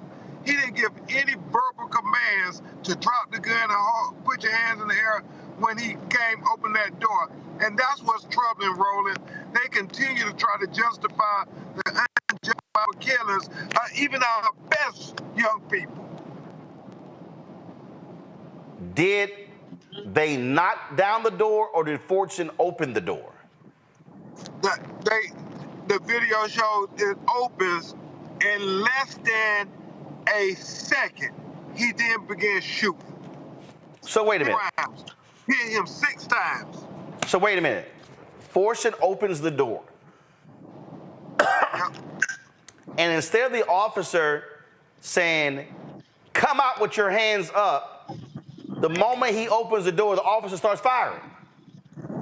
Starts firing. Roland, when you see this video, you are Roland. I mean, it is deplorable when you look at how fast he took this young man's life. And this young man was outstanding in every way. He was in special ops, Roland. He had did a tour of duty. He was taking care of his mother and was the hero to his little 10-year-old sister and 16-year-old brother. In fact, there's a photo we'll get to you. He was so proud of being in the United States Air Force. He had an airman's uniform on, and he bought his 9-year-old little sister at the time airman's uniform, and it's so adorable because she is saluting him. And this is the type of person we had that they are trying to make out to be the bad guy. He wasn't the bad guy, he was a good guy. Questions from the panel, Reese? Yes, thank you, Mr. Crump, for bringing attention to this case. What about the neighbor that supposedly led the police to Mr. Fortson's door? What have they said, if anything, about the situation? You're brilliant, Miss Reese, because you get to the crux of the matter. When you watch the video and you listen to her describe what's going on and that it's 1401, well, the reality is he is in that apartment by himself on FaceTime with his girlfriend with his little dog. There is no domestic disturbance. They went to the wrong apartment, and God help that leasing agent at the apartment if she's the person who sent them to the wrong apartment, because that is the question. We're at the right apartment, but even beyond that, you watch that video, I mean, it has so many troubling questions that become apparent. Number one, why didn't he give verbal commands to put down the weapon, put your hands up versus just unloading on him? Number two, when he's on the ground, he then gives the command, toss your weapon. And Roger couldn't have been more respectful of authority. He said, I did. And then when you look at his girlfriend's FaceTime video, he's saying, I can't breathe. And the officer yelling, stop moving, stop moving. And he's like, I can't breathe. And they don't offer him any medical assistance. And you watch this 23-year-old American patriot die right before our eyes. Lauren? Ben, it's Lauren Burke. Do you know, is there anything you can talk about with regard to the police officer, the age of the cop, any prior record of abuse, or the time on the force? Any experience at that address before? Miss Lauren, we don't have any information about the cop. Obviously, they want to try to assassinate his character because the first statement that came out from them was they didn't mention he was a military officer or anything. This is in Fort Walton, Florida, where Eglin Air Force Base is at. It's full of military people. They didn't want to say that. They said officer responding to a domestic dispute kills a armed citizen, in self-defense. Well, the issue is you came to his apartment. He had every right to have a gun. This is Florida, for God's sakes. Every citizen is encouraged to have a firearm. He is an officer who is militarily trained. He's one of the people we want to have guns. He's responsible. He's very diplomatic. He's very a rule follower. I mean, he was the person who you would say, if you're going to be a gun owner, how about we have that guy who's trained to use firearms? And so, but when he had that gun, they tried to say, oh, it was self-defense. And it suggested, Lauren, that he did something bad, that he was a criminal or something, when there was nothing further from the truth. The officer went to the wrong apartment. Thanks, Ben. This right here, give me 1 second. I'm pulling it up. Give me 1 second. and I'm going to advance this because, folks, this is the body cam footage. I'll talk over, so go to the body cam footage. This is the deputy arriving at the scene. The body cam footage was released publicly just 3 hours ago, folks. And so listen closely, Roland. All right, got it, folks. Turn the audio up. We'll stop talking. Turn the audio up. Go. Howdy, sir.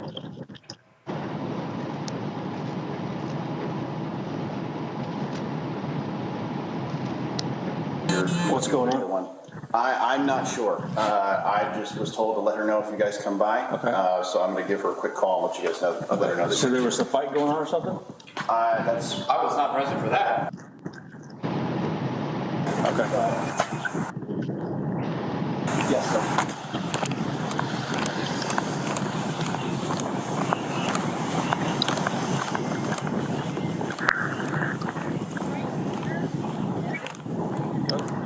Are they fighting or something? Saying that it happens frequently. Okay. But this time it sounded like it was getting out of hand. Okay, which door? I'm not sure. 2 weeks ago, I was walking by their apartment basically on this side, and I was hearing someone yell like, "Shut the f*** up," like you stupid B word and all this other stuff, and I heard a slap like right after it, but I wasn't sure where it came from. Okay. And I couldn't call, I didn't want to call the police, and Which room is it? 1401. 1401. Okay. 1401. But the girl sounded scared, the one that called. She said, she was like, it's getting out of, it sounds like it's getting really out of hand. So it's number 4. Hey, Ben, she said 1401. Was that Fortson's apartment number? It was, yeah. Okay, hold on one second. Okay, got it.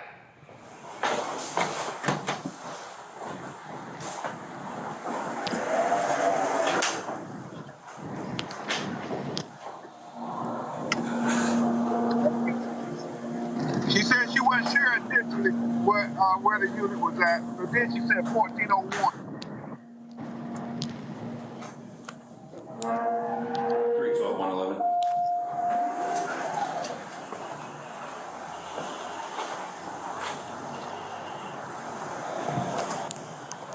$312-111.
Sheriff's office, open the door!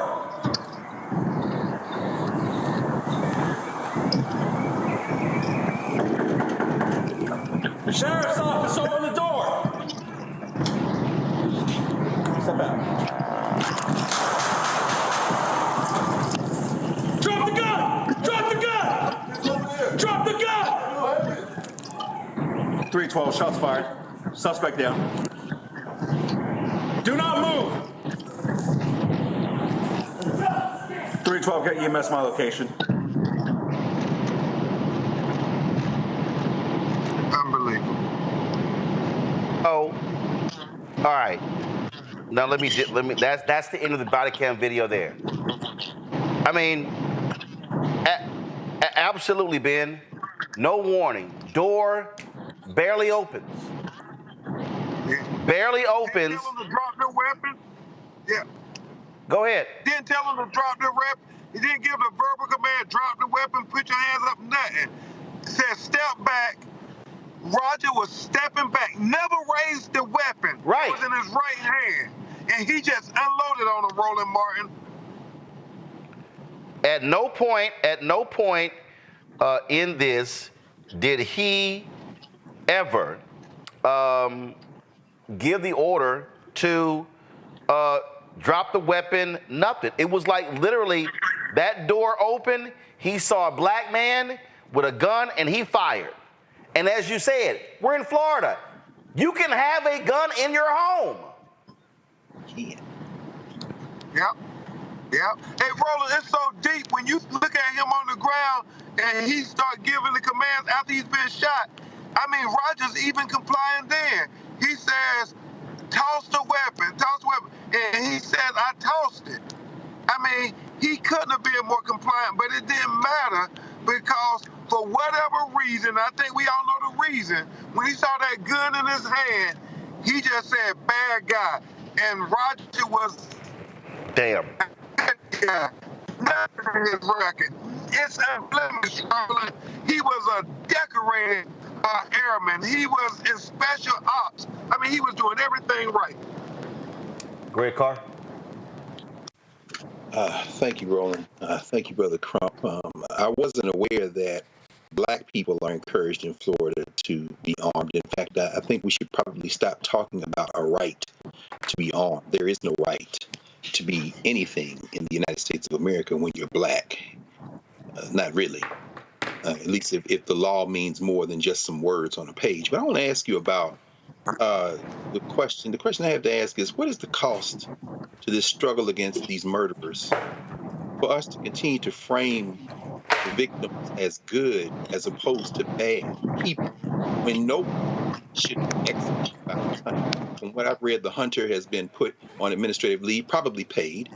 The deputy hunter, the one who strode so confidently to the door and as an accessory before the fact named the apartment 1401, certainly won't be punished. She's a deputy cop, as are all people who do this kind of thing. But what's the strategic value of us mounting a defense of someone as a good person as if there is anyone who deserves to be murdered by these murderers? Is there some concession? And then does the burden then shift from the killers to the victims when we start talking about good people as opposed to bad people? Should it matter, and why or why not? It shouldn't matter, but unfortunately, we live in America where race is always an issue, and they try to criminalize our race. They will assassinate our character after they assassinate us. And that's what they're attempting to do. He tried to say self-defense. It reminds you of Botham Jean in Dallas, Texas, when the policewoman went to the wrong apartment and killed him. And they're talking about, I was in fear of my life, self-defense. It's the same notion that it doesn't matter how good the black person is. They still try to justify the unjustifiable killings of our people. It happens over and over. Atiana Jefferson, I mean, we can just go down the list. And it's all these black people who are in their own home, in the sanctity of their own dwelling, their castle, and their sanctuary, Breonna Taylor. But yet they all get killed and then they all try to justify it. And so it shouldn't matter whether they have an unblemished record or not. But we know, without a shadow of a doubt, if he would have had a checkered past, that's all we would have heard about from the victim. We still won't know anything about this killer officer. We won't hear one word about his past. Ben Crump, we hate to have you on for these type of stories, and we hate to have to show those videos. But the reality is we're left with no choice because this is what happens to us all too often. We will keep on this case, and we will certainly see what is next. Hey, thank you, Roland Martin. Thank you for covering our stories. Appreciate it. Thanks a lot, Ben. Folks, going to a break. We come back. We're going to stay in Florida. The Florida A&M University Board of Trustees meeting is over. And frankly, there are more questions that we have after the meeting than we had before the meeting. You're watching Roland Martin Unfiltered on the Black Star Network. Support our work. Join our Bring the Fuck fan club. Our goal is to get 20,000 of our fans contributing on average $50 each. That's $4.19 a month, 13 cents a day. You can send your check and money order to P.O. Box 57196, Washington, D.C. 20037-0196. Cash App is $RM Unfiltered. PayPal R Martin Unfiltered. Venmo is RM Unfiltered. Zelle Roland at RolandSMartin.com. Roland at RolandMartinUnfiltered.com. We'll be right back. I'm Dr. Greg Carr, and coming up on the next Black Table, thinking about the Black freedom movement in a global way.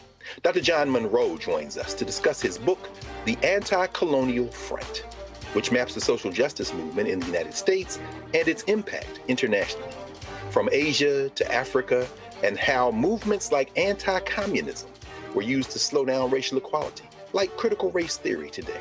Critical race theory today, communism back then, that's essentially mobilized to shut down any challenges to a given system of power. Connecting the civil rights movement to colonialism on the next Black Table, exclusively here on the Black Star Network. Fanbase is pioneering a new era of social media for the creator economy. This next generation social media app with over 600,000 users is raising $17 million, and now is your chance to invest. For details on how to invest, visit startengine.com/fanbase or scan the QR code. Another way we're giving you the freedom to be you without limits. Hey, what's up? It's Sammy Roman. Hey, it's John Murray, the executive producer of the new Sherry Shepherd Talk Show. It's me, Sherry Shepherd, and you know what you're watching, Roland Martin Unfiltered.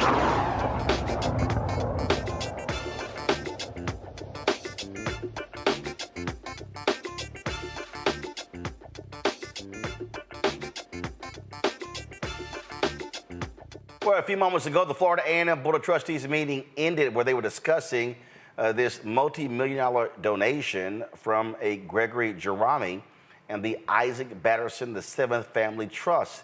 The check presentation took place this weekend, where he also was the commencement speaker. It is the largest donation given to Florida A&M and certainly one of the largest to an HBCU in history. The board had an emergency meeting today because there have been so many questions surrounding this particular gift. This here was the video Florida A&M released on social media about this donation. Turn the audio up, please.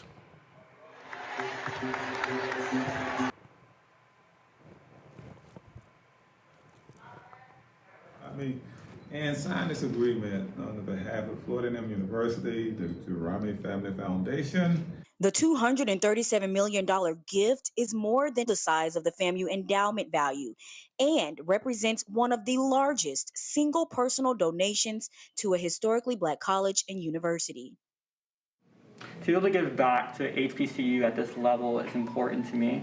To be able to choose, for our foundation, to be able to choose a university where our legacy will continue and will be the most impactful for generations and generations to come.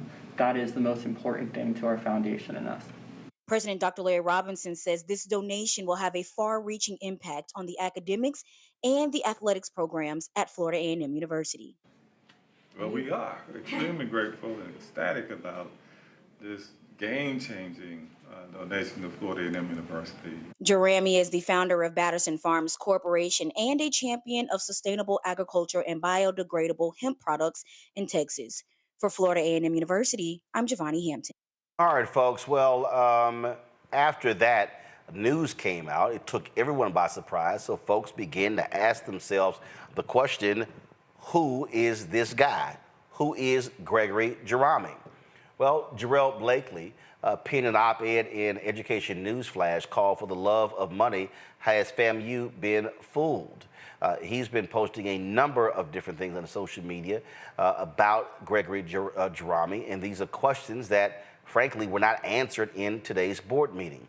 Jeremy joins us from Indianapolis. So glad to have joins from Indianapolis. So Jarrell, I listened to about an hour of the board meeting. I had to go live on the show. And so I'm listening to this conversation, and they had the company on that handles investments for Florida A&M, and they were talking about paperwork, things along those lines. So basically, those guys did not vet any of this. And so then I had to jump off right when they had the official on talking about the vetting process and how this Jeremy reached out to them, how they began to have conversations with him. He wanted to make a donation to the school. After the Spelman donation was announced, $100 million, they said, well, he wanted to increase his offer. Then they began to talk about this courtship. So basically, let's just, for everybody who doesn't understand, FAMU has not gotten any money. There's actually no money. So this $237 million number that people are hearing, this number, is not a real number. What he has given them is stock certificates in this privately held company where he has assigned the value of these stocks to be $237 million. And what they did was, so he assigned, if I'm correct, a $15.85 price per share, and he's given Florida A&M University 15 million shares in this company. But it's a private company. So the reality is, it's not a publicly traded company right now.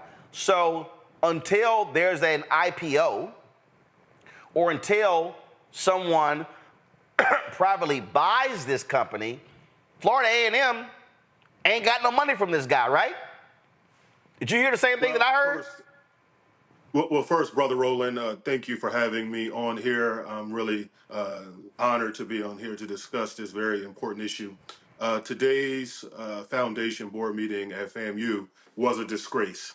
And I believe that it was a symbol of institutional failure at Florida A&M University.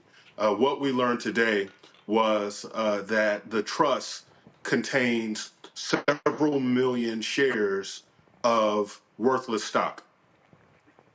There is no value to Batterson Farms. It doesn't have any land. It doesn't have all of the necessary licenses. It doesn't have any employees. It doesn't have any revenue that would allow it to be evaluated anywhere near $100 million evaluation. And so today's meeting was disturbing, to say the least. The fact that Florida A&M allowed this man to basically con them into accepting worthless shares led the president and leadership to not share this with their board, either the foundation board or the university board, because of a NDA is quite frankly preposterous. For FAMU to basically share that they received a worthless gift, I mean, right. It means nothing. I mean, it's completely. I mean, this just for everybody who's watching. Okay, I own this company. I own Black Star Network 100%. It's a private company. If I right now, I could say, I'm going to gift Texas Southern University, I'm going to gift Paul Quinn College 15 million shares of stock in the Black Star Network. Now, even though I have an actual company, I've got employees, I've got revenue, I can then say, and this is listening to the call, I could say, I am assigning a value of this stock of $15.85 a share. I could just do it on my own. No one, because what happens is, unless there's an IPO, then you can call it whatever you want to call it. That's what this guy has done. Well, so let me actually. And then, Jarrell, when I was listening, here's what I never heard, and I was waiting on it. Did FAMU leadership ever visit this guy's company? Did they ever visit his office? Did they ever confirm how many employees he has? Go to my iPad. Tallahassee Democrat has this story. Woman listed as co-CEO with FAMU donor says she never worked for him. Kimberly Abbott, who formerly served on the city council in Birmingham, has known Jeremy for years, long before the 30-year-old was celebrated for his donation. in an operation that Jerami himself says employs only a few full-time administrators in a workforce of 7,000 contract employees. Abbott was listed as co-CEO and vice chair of Batterson Farms Corporation, where Jerami is CEO. When asked if she worked at Batterson Farms, Abbott said, "I never did." Jarrell, that's called massive red flag. So here's the thing, Brother Roland. They didn't even have to visit these places. They could have merely Googled. So when I heard about this sort of gift on Saturday, I just Googled. It took me about 10, 15 minutes to realize that this was a complete hoax. I don't understand how it took me 10 minutes to figure out that this was a hoax. And it took FAMU months of 6 months. They claim it was a vetting process that lasted 6 months. It took me 15 minutes to realize that this was completely a hoax, which is why I was able to write an op-ed so quickly, because it was apparent. And so the fact of the matter is, this is embarrassing, and I feel really bad for a number of reasons. Number one, the students. Those students who graduated from Florida A&M University worked really hard to graduate, and the fact that they had to hear from this flim-flam artist is actually shocking. I can remember my commencement address speaker. I graduated from Howard University, and we had some really, really esteemed individuals to give the commencement address. The fact that a university like FAMU did not do their due diligence and allowed this man to con them. Listen, the president of, what's that? Well, but for the people who are on the call, here's what's even crazy. They're on the call, they're discussing the donation. I thought I heard this correct, maybe correct me if I'm wrong, where they said some questions came up and they still let them speak. I was listening going, whoa, did I just hear that? They literally said some questions arose, but the president made the decision, yes, let's move forward with him as commencement speaker. I was like... So let me say this. So let me say this. FAMU deserves better. The fact that this happened is an institutional failure of massive proportions.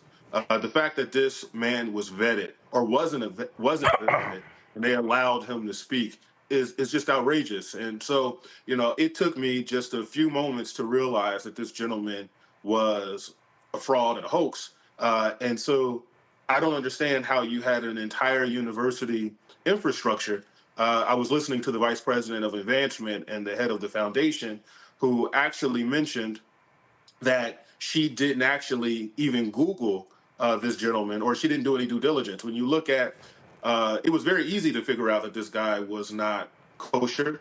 When you look at what he did at Coastal Carolina University, they could literally pick up the phone and call the advancement office to say, hey, what's the deal with someone who is giving this large amount to FAMU? And so overall, I just want to say FAMU deserves so much more. And for folks who think that I'm picking on FAMU, I'm a Howard graduate. If this happened at Howard, I would do the exact same thing. I just think that it speaks to a culture at FAMU's leadership that allows themselves to be conned when they literally could have spent 15 minutes or 10 minutes and realized this was not to be. I mean, let's be clear. So, you pulled us up.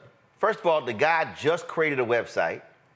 I mean, if you do a search, it is as if this guy's a ghost. But when you pull stuff up, and I'm just sort of shaking my head, going, what in the hell were the FAMU folks doing? And of course, the president now says they're putting this thing, on ice. But I'm still I'm still trying to understand some basic things. What does he have a real business? Have you seen it? Have you been to the offices? No. He supposedly the stocks are in hydroponic and agriculture business. Have you seen any of it? Has anybody with Florida A&M physically said, yes, We visited his corporate office. We saw the farms. We met with workers. On that, everything I heard in that call, nobody ever said that. When I got off after about an hour, did you hear anybody say that? No. So that is what's actually outrageous. The fact of the matter is you have an advancements office. You have a president. And the fact that the president did not let the board know is malfeasance of a highest level. I can tell you that it's incompetence. And I'll just say this, FAMU deserves better. The fact that an esteemed university that was led by so many great people has fallen to these sort of levels is really a shame. The class of 2024 had a very difficult time. They started college in the middle of a pandemic, and they deserve to have a commencement address, speaker. So I'll tell you what, I am willing for nothing. I actually make a donation. I am willing to give a commencement address at Florida A&M University so that they can hear from someone who basically did more work to uncover this than the university that they were educated at. I mean, hell, I spoke Saturday at Wilberforce graduation, and I've done Stillman, South Carolina State, Lane. I got a real resume. This dude ain't got no resume. I mean, this Batterson Farms, the Seventh, the Family Trust, all this stuff sounds great, and it's just like, what are y'all talking about?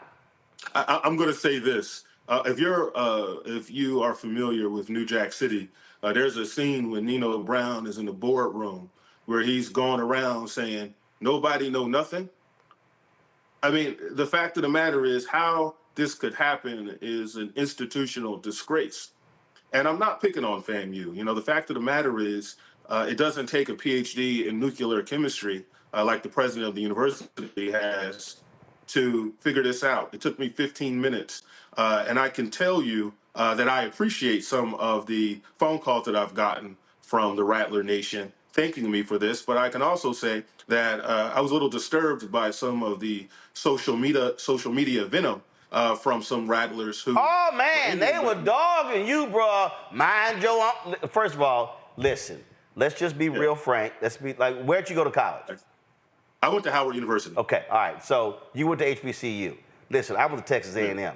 And HBCU folk are protective about their individual school and HBCUs as opposed to, let's deal with the truth.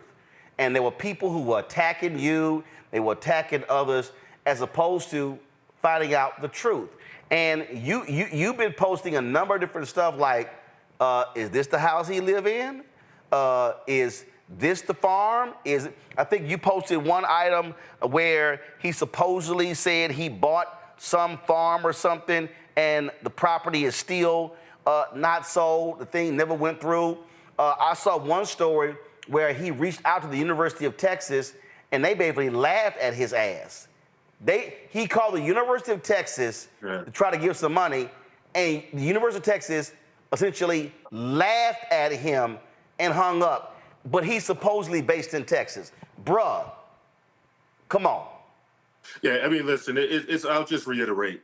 FAMU deserves better. This is, in the board meeting today, was an embarrassment. You tweeted a tie for an audit is nasty work. Well, explain that. What happened? Well, what happened is one of the board members was suggesting that they do an audit to evaluate how they got here. And it was a tie for like 10 minutes. And someone texted no, which broke the tie. Then there was another motion for another sort of audit, and it passed. But the fact of the matter is, the fact that FAMU board and the president allow that board to go out in public like that and represent the university like that is shameful. I work in nonprofit management. That's what I do for a living. I'm a manager in an educational nonprofit.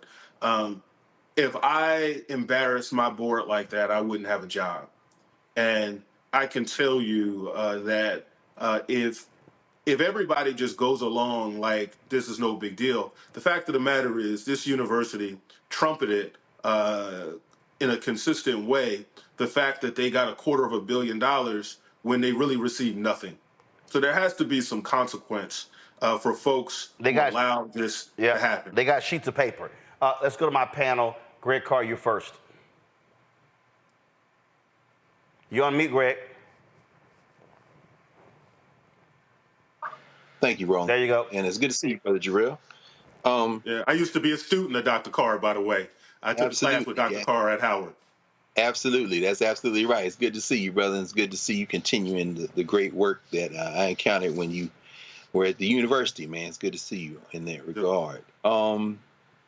My question has to do with, I guess I could frame it by saying we don't have all the facts. I mean, we can certainly lots of things circumstantial.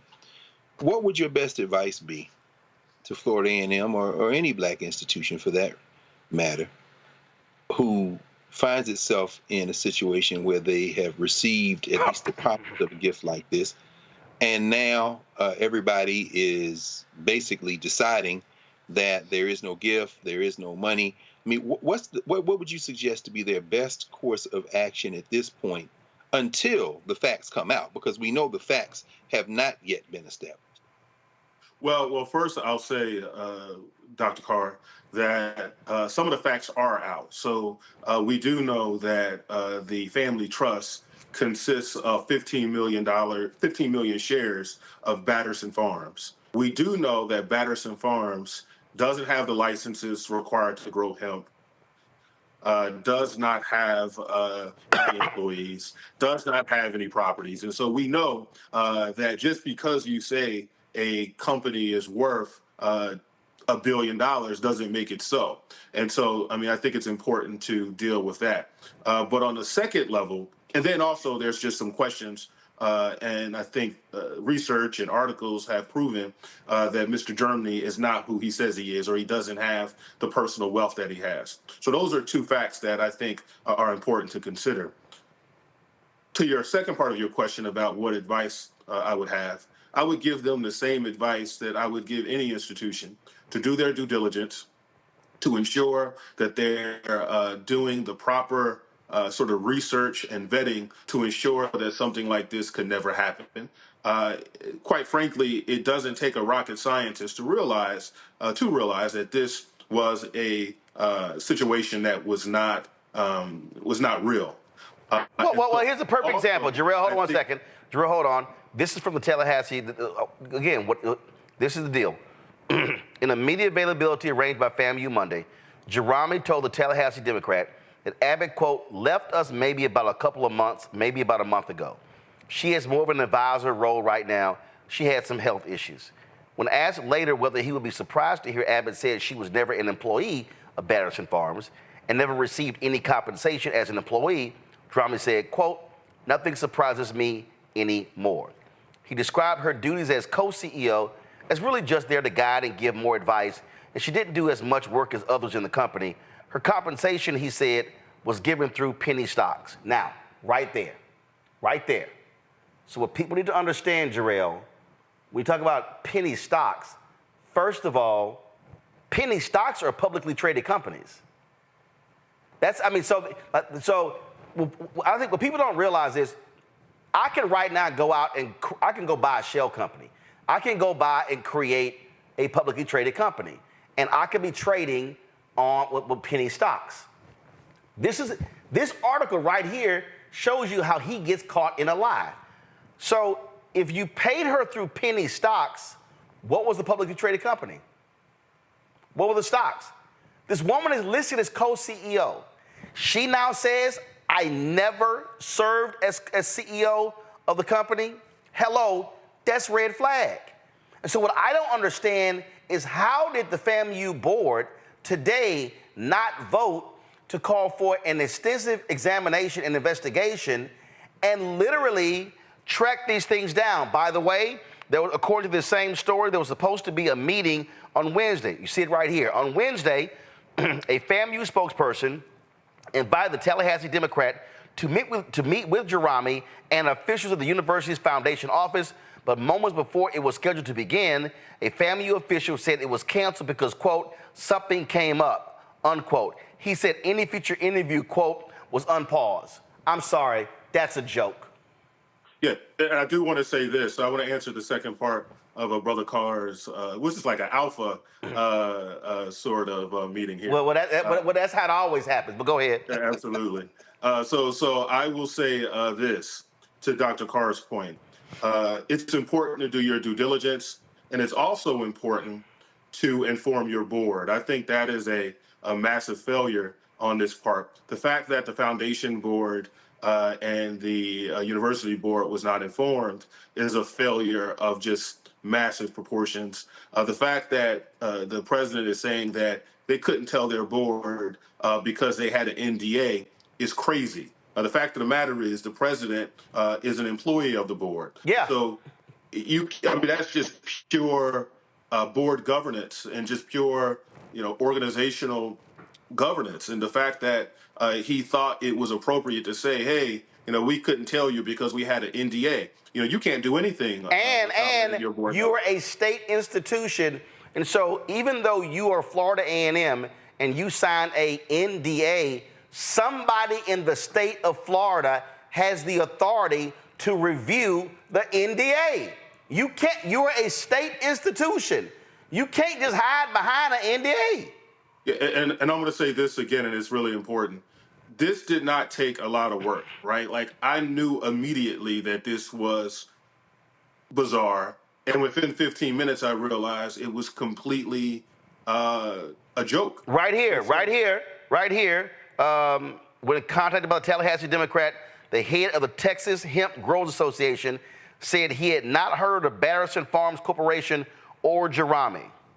Now, if you're supposed to be a big-time hemp grower, the Texas Hemp Growers Association might know who you are. So let me say this. I think Jerami has some challenges that I hope he gets help for.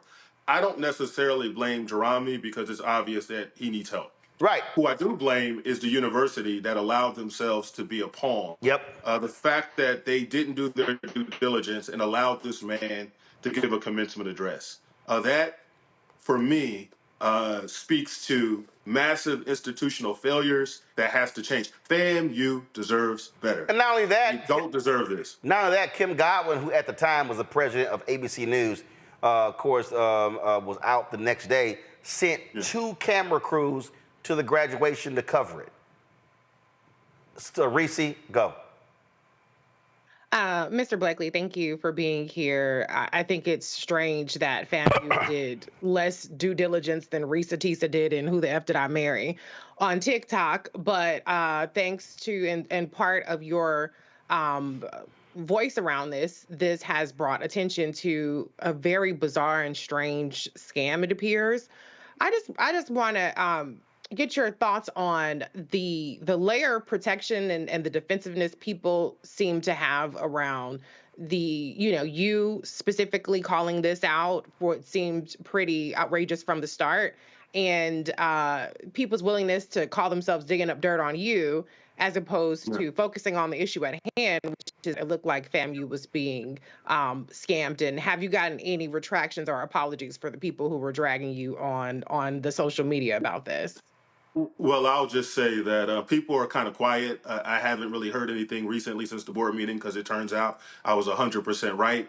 I don't purport to be perfect. I'm not purporting to be a saint. I've done things that I've regretted. But quite frankly, this isn't about me. And folks are engaging in ad hominem attacks. Don't make the story about me. Make the story about what I'm saying about FAMU. And so it doesn't matter who I call what or what I did when I was an elected official. That's in the past. I've moved on. The fact of the matter is I should not have had to say this. This should have been something that should have been captured months ago. The fact that this gentleman gave a commencement address and the fact that they didn't do their due diligence is the reason why they're here. It's not, in fact, it should have been someone at FAMU. It should have been someone in the audience that said, yo, this meeting, this commencement address is strange. Who's this guy? But the fact that the entire academic hierarchy at FAMU, folks with PhDs, law degrees, JDs, PhDs MBAs, allowed themselves to allow this man to present a worthless check on the stage of FAMU's graduation and have Charlie Wilson's I'm Blessed and the OJ's For the Love of Money playing is shameful. Like, it's the most ridiculous thing ever. And the fact that they allow that to happen is the story, not who I called what when I was an elected official. Lauren? Jarrell, is there any possibility that FAMU had some sort of like Mackenzie Scott fever and thought that this was real? Have they ever gotten another donation that was even close to this type of donation? Well, I'll say that's a really good question. And so, I mean, the fact of the matter is HBCUs deserve this kind of money, and it's unfortunate that they don't get this kind of money. The highest contribution to a historically black college was a recent donation to Spelman College by the Stryker family of $100 million, which is the largest contribution to a historically black college ever. Compare that to Michael Bloomberg's philanthropy towards Johns Hopkins, where he has donated $3.5 billion to one university.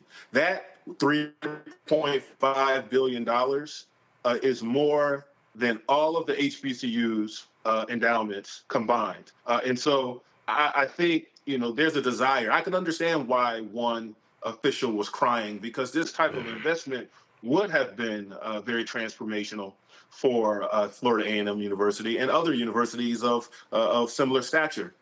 However, just because we want something to be true doesn't mean that it is. And it's incumbent upon the people who are paid to represent the university and to do their due diligence to do the right thing. And so I know that, for example, these types of investments just don't fall from the sky. For example, the Stryker endowment that was given to the Spelman College, that Stryker has been on the board for 30 years, and they have given countless money before that $100 million donation. And so for FAMU to think that someone was going to basically walk off the street and say, hey, I'm going to give you $250 million, particularly when that person has no track record, you never heard of them before, speaks to a level of gullibility that is actually breathtaking and really, really shameful. If I was a board member next week when the full board convenes, I'd be wanting some answers. And if I didn't get any legitimate answers, I'd be telling folks, we'll send your box in the mail,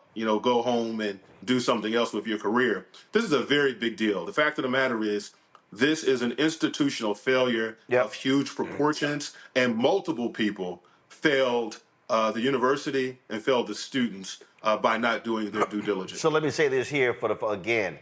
What was said on the call today, which was stunning, was that this guy called out of the blue. He just called the office one day saying, I want to make a gift. And they begin to have different conversations about different gifts. And you heard Jarrell mention the $100 million to Spelman. On the call, on the Zoom call today, they said that after the Spelman College donation was announced, Jerami came back and said, I want to increase my gift to exceed the Spelman donation. And they went, yay! This is absolutely insane. Lauren? No, I didn't have anything else. Thanks. Well, Jarrell, so what? So this was the foundation meeting today. What's next week? An actual Board of Trustees meeting? Yeah, I believe it's an actual Board of Trustee meeting. I think an outcome of the foundation board meeting, the president, Robinson, mentioned that the sort of gift is on hold, right? Which is another example, because the gift was never on. So how can it be on hold if it was never on? I think that the board meeting was outrageous. The fact that people just didn't fall on their sword, or people just didn't say, hey, we messed up. I just think really speaks to a culture. Listen, if Dr. Robinson has a job next week, I'd be shocked. Like I couldn't imagine. Put it like this: if Dr. Robinson is able to survive this, the problems at FAMU are a lot more intense than even this situation would imply. We shall see what happens next. Jarrell Blakely, thanks a lot. Thank you, sir. Take care. All right, Frat, take care. We come back. Isaac Hayes III joins us for our Tech Talk segment. Man, my head's still reeling from that FAMU segment. We'll be back in a moment. Fanbase is pioneering a new era of social media for the creator economy. This next generation social media app with over 600,000 users is raising $17 million, and now is your chance to invest. For details on how to invest, visit StartEngine.com/fanbase or scan the QR code. Another way we're giving you the freedom to be you without limits. On A Balanced Life with me, Dr. Jackie, the necessity of believing in things you can't see. It's called faith. It comes in all shapes and sizes, and it's powerful. And it's a big part of being able to live a balanced life. The valley I experienced being a cancer survivor was one where my footing was completely unstable. I had no idea what to do. And in that instance of not knowing what to do, I had to rely on faith. That's all next on A Balanced Life, only on Black Star Network. When you talk about blackness and what happens in black culture, we're about covering these things that matter to us, speaking to our issues and concerns. This is a genuine people-powered movement. There's a lot of stuff that we're not getting. You get it, and you spread the word. We wish to plead our own cause. Too long have others spoken for us. We cannot tell our own story if we can't pay for it. This is about covering us. Invest in black-owned media. Your dollars matter. We don't have to keep asking them to cover our stuff. So please support us in what we do, folks. We want to hit 2,000 people, $50 this month, raise $100,000. We're behind 100,000, so we want to hit that. Y'all money makes this possible. Check some money orders. Go to P.O. Box 57196, Washington, D.C. 20037-0196. The Cash App is $RM Unfiltered. PayPal is R Martin Unfiltered. Venmo is RM Unfiltered. Zelle is Roland at RolandSMartin.com. Me, Sherry Shepard with Sammy Roman. I'm Dr. Robin B., pharmacist and fitness coach, and you're watching Roland Martin Unfiltered.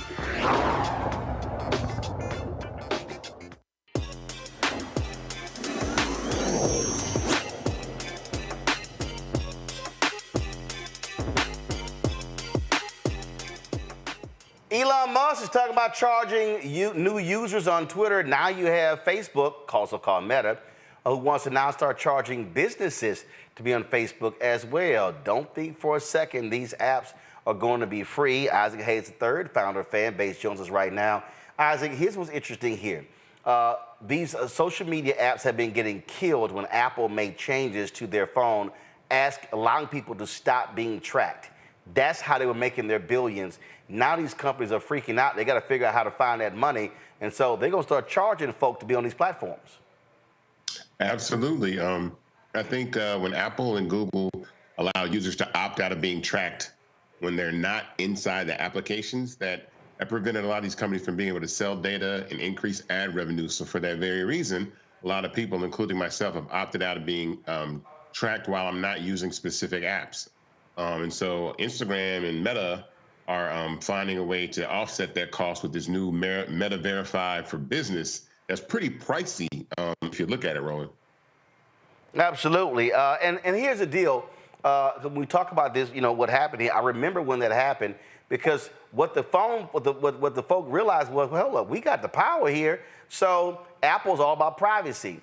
And when Facebook was getting crushed on Capitol Hill when it came to selling of data, when they put that became basically a poison pill for Facebook, and they've been reeling ever since. And so now you have this new deal, and they're starting in Australia and New Zealand, and they're going to be charging, what, $14.99 a month for businesses? I'm going to tell you these prices: $14.99, $44.99, $119.99, and $349.99. Yeah, the max plan is $350 a month. Yeah.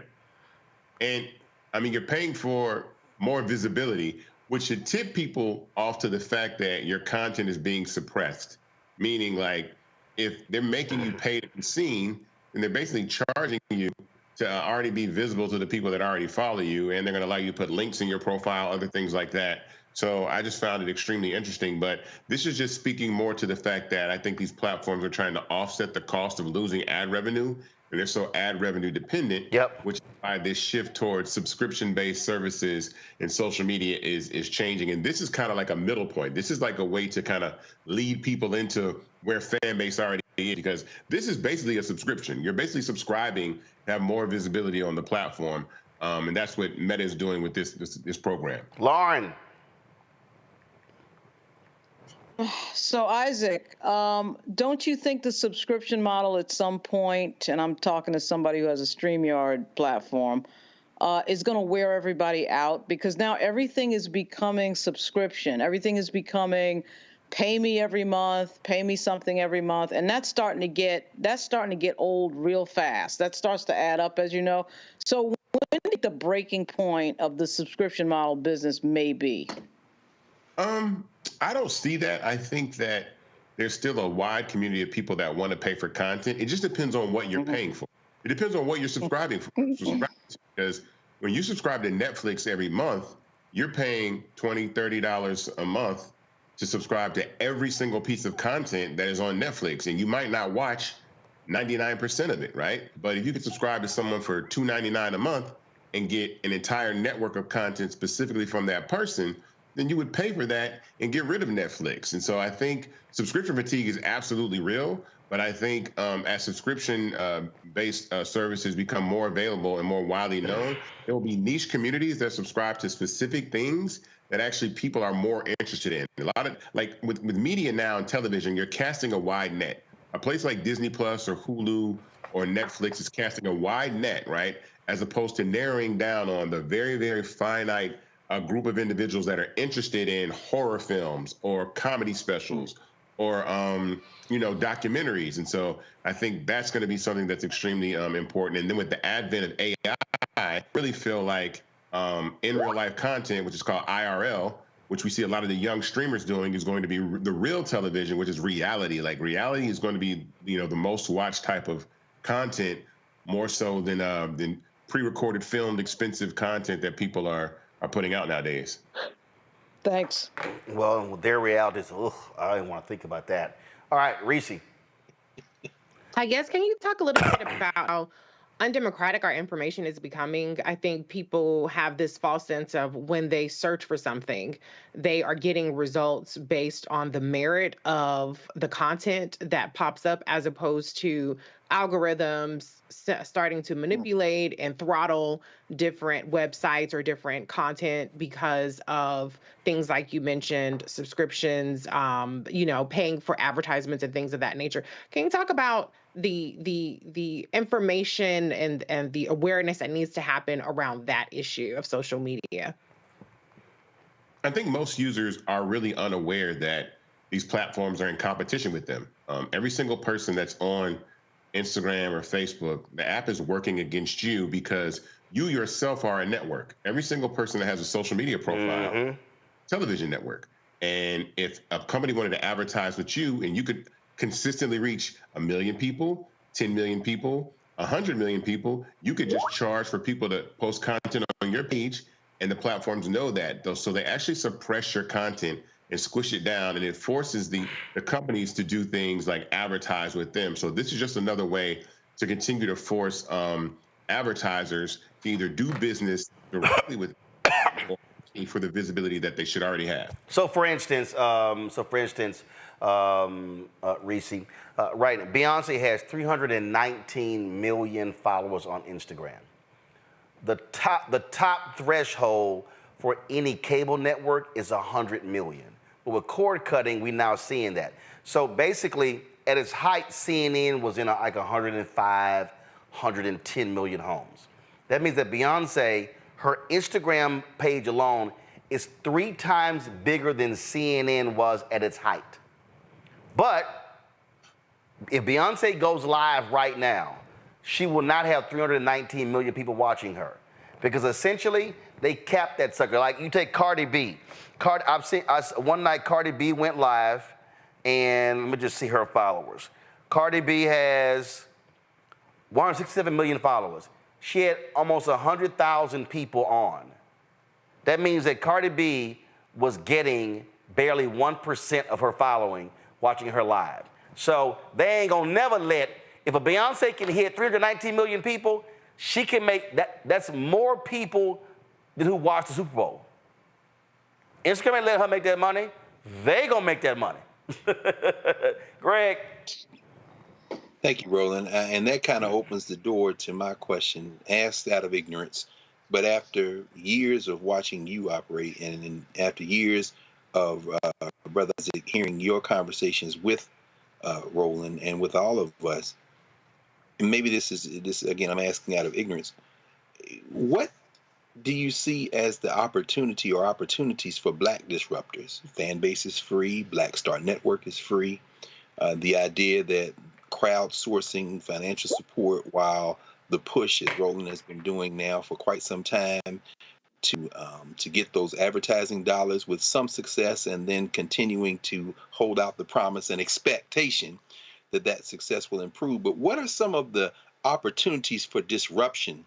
And you know, like you said, what you said to Lauren about this fatigue, the subscription fatigue, you know more about it. I just feel like maybe like Lauren perhaps feels, if she asked the question, at some point people won't get sick of this. But what opportunities are there for the models like Fanbase, like Blacks, like those who are disrupting?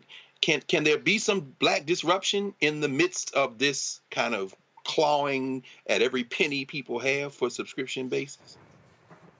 I say absolutely. I mean, I think infrastructure is what you're talking about, right?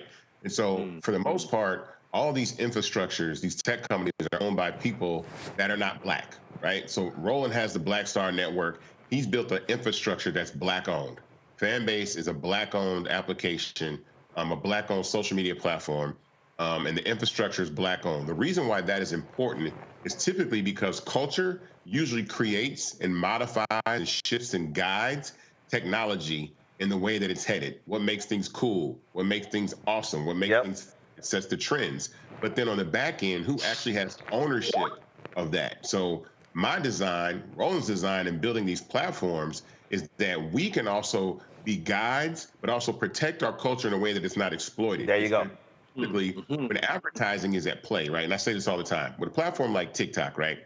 TikTok wants very, very famous white creators on their platform, because I always say, unfortunately, things built by Black people are perceived to be only for Black people, but things built by white people are perceived to be for all people. So if I'm Dunkin' Coffee, do I want a young 20-something-year-old white girl to be the face of our brand, or a young 20-something-year-old Black girl? You want the white girl because the white girl appeals to white people, Black people, Asian people, Latino people, all races, right? But if you have a Black girl, then most people, white people, might opt out of that advertisement. Other races might opt out of that advertisement because of the girl is Black. So we see Black culture being appropriated, but then suppressed so that it can't thrive in the same way. So a platform like Fanbase is not going to allow that to happen. Number one, we don't run off advertising. And two, I want to give everybody a voice. So I want to make sure that people understand that Fanbase is not Black only, but the fact that I'm a Black founder, it just means that I understand the inequity that exists, and there will always be a conversation and always be a way that all voices are heard, no matter what race you are, because we're not basing it on trying to suppress people's content to make money. It's a community, and I'm into community building. And so that's really the most important part about this is building a new community for people to be a part of. And I'll say this here, a perfect example. I saw the news today, go to my iPad, where Tubi, they're launching something called Stubios to fund and stream fan green-lit creative projects. They tapped Issa Rae to mentor aspiring filmmakers. And again, here's a perfect example.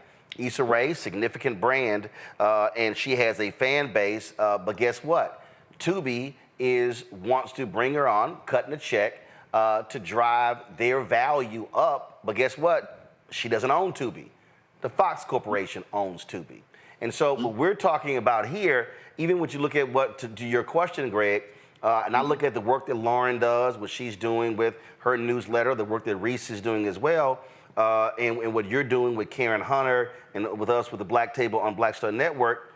Yes. This is really the hardest thing. And this is the hardest thing. And that is to get Black people to decide, Do I want to make black people rich, or do I want to be so associated with white folks that I have white validation? See, we just got to put it on the table. We got to put it on the table because there are black celebrities with massive following. And I know this because Isaac and I talked. He's had the numerous conversations, and they are on other social platforms making nothing. But if you say, here's an equity stake, you can come here and make millions. Yeah, but you're not them. Am I lying, Isaac? I don't think you're lying, but I think we also have to understand, I say this all the time, you know, and people like you, Roland, there are black people in this country that understand that they are not minorities by their energy or their effort or their creativity. And so for me, I'm a person that's never felt like a minority living in Atlanta. And what I mean is, when you grow up understanding that white supremacy runs everything and that you have to fight your way through that, I don't fault the paths that Oprah and Jay-Z take. I don't fight the path that, you know, I understand why, because that's the only thing that they know. They don't, and I mean, we're getting to the point now where you should know. I mean, you're out there, Roland, I'm out there. We should know that we can actually invest in these startups and scale these things to $100, $200, $300 billion companies if we want to, but we have to get past that point. But I think that's hard to tell people to not kind of like stop fighting, right? All you have, if there's no villain, then the battle is over, and what do I have to fight? And a lot of people want to be able to fight through white supremacy to gain acceptance, but I've never felt like I had to, so I never did. So that's why I operate the way that I operate with Fanbase. So that's where we are. So Isaac, first of all, give us an update on your crowdfund. Man, everybody, I need you guys, everybody who's watching right now, go to startengine.com/fanbase. It's on my shirt if you can see it. And invest in Fanbase and get equity. We're raising $17 million. Drop lower third, please. $1 million raised. And there's goals to this. There's like a 5-year plan, I mean, a 3-year plan to this, but our first milestone is the $2.5 million mark that we want people to invest in. And the minimum to invest in Fanbase is $399, and you actually get equity shares, stock. This is not GoFundMe. This is not, Kickstarter. This is actual stock options. And it's also not a fake hemp farm, because you actually have a platform, an office, employees, and actual revenue. I'm sorry, go ahead. I had to go through the SEC multiple times. All of our financials are available online. We actually got a non-review from the SEC, which is a good thing. They trusted our paperwork and all of our due diligence on our company so well that they had no objection with us going ahead and launching this $17 million round. It's significant because I'm very confident that I'm going to scale Fanbase to a $100 billion company. And right now we're valued at $160 million. We've gone from 20 to 50 to 85 to a $160 million company. And I want to continue to do that and build the first of its kind Black-owned social media platform that can be a successor to a TikTok or an Instagram. All these platforms aren't going to last forever. Facebook is not going to last forever. Instagram is not going to last forever. There will always be new platforms that emerge that young people and other cultures migrate to build community. So I tell, before you do that, absolutely download Fanbase, use it, come on board, make a profile. It's free to download, free to use, but invest. And that minimum is $399. You get 60 shares at $665 a share. And I think it's an excellent opportunity for people to get on the cap table of a company that's continuing to scale and grow. We almost have 700,000 users. We're in 190 countries on iOS and Android. We've got some really cool functionality launching, especially next week. We got a whole new version of Live launching. So you won't be suppressed. When you go live to everybody that has Fanbase.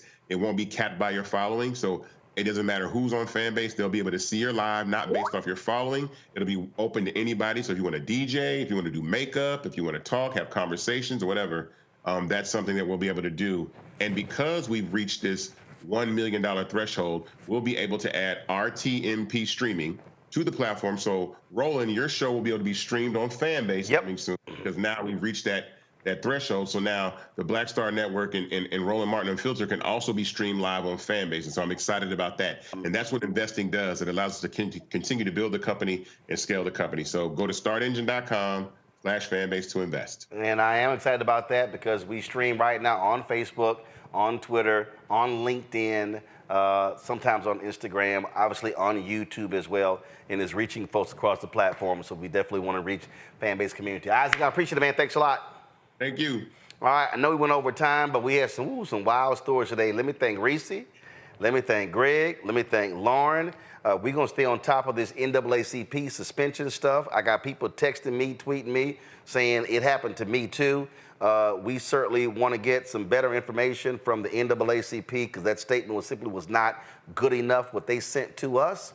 And also, Florida A&M, I don't know what the hell y'all got going on, but y'all got more questions than answers for the public. And again, I'm from Texas, and ain't nobody heard of this Gregory Jerami dude. So I don't know what's going on there. All right, y'all, that's it. Again, Reese, Greg, Lauren, thank you so very much. I appreciate it. Glad to have y'all. Lauren, how you got Lauren sign off? How she keep coming on with that Virginia Tech hat? When she gonna wear a Virginia State hat? And speaking of that, y'all need to keep tweeting to tell Trump to keep his punk ass in Biden to agree to the debate because Virginia State University is the first HBCU ever to get an invitation to host a presidential debate.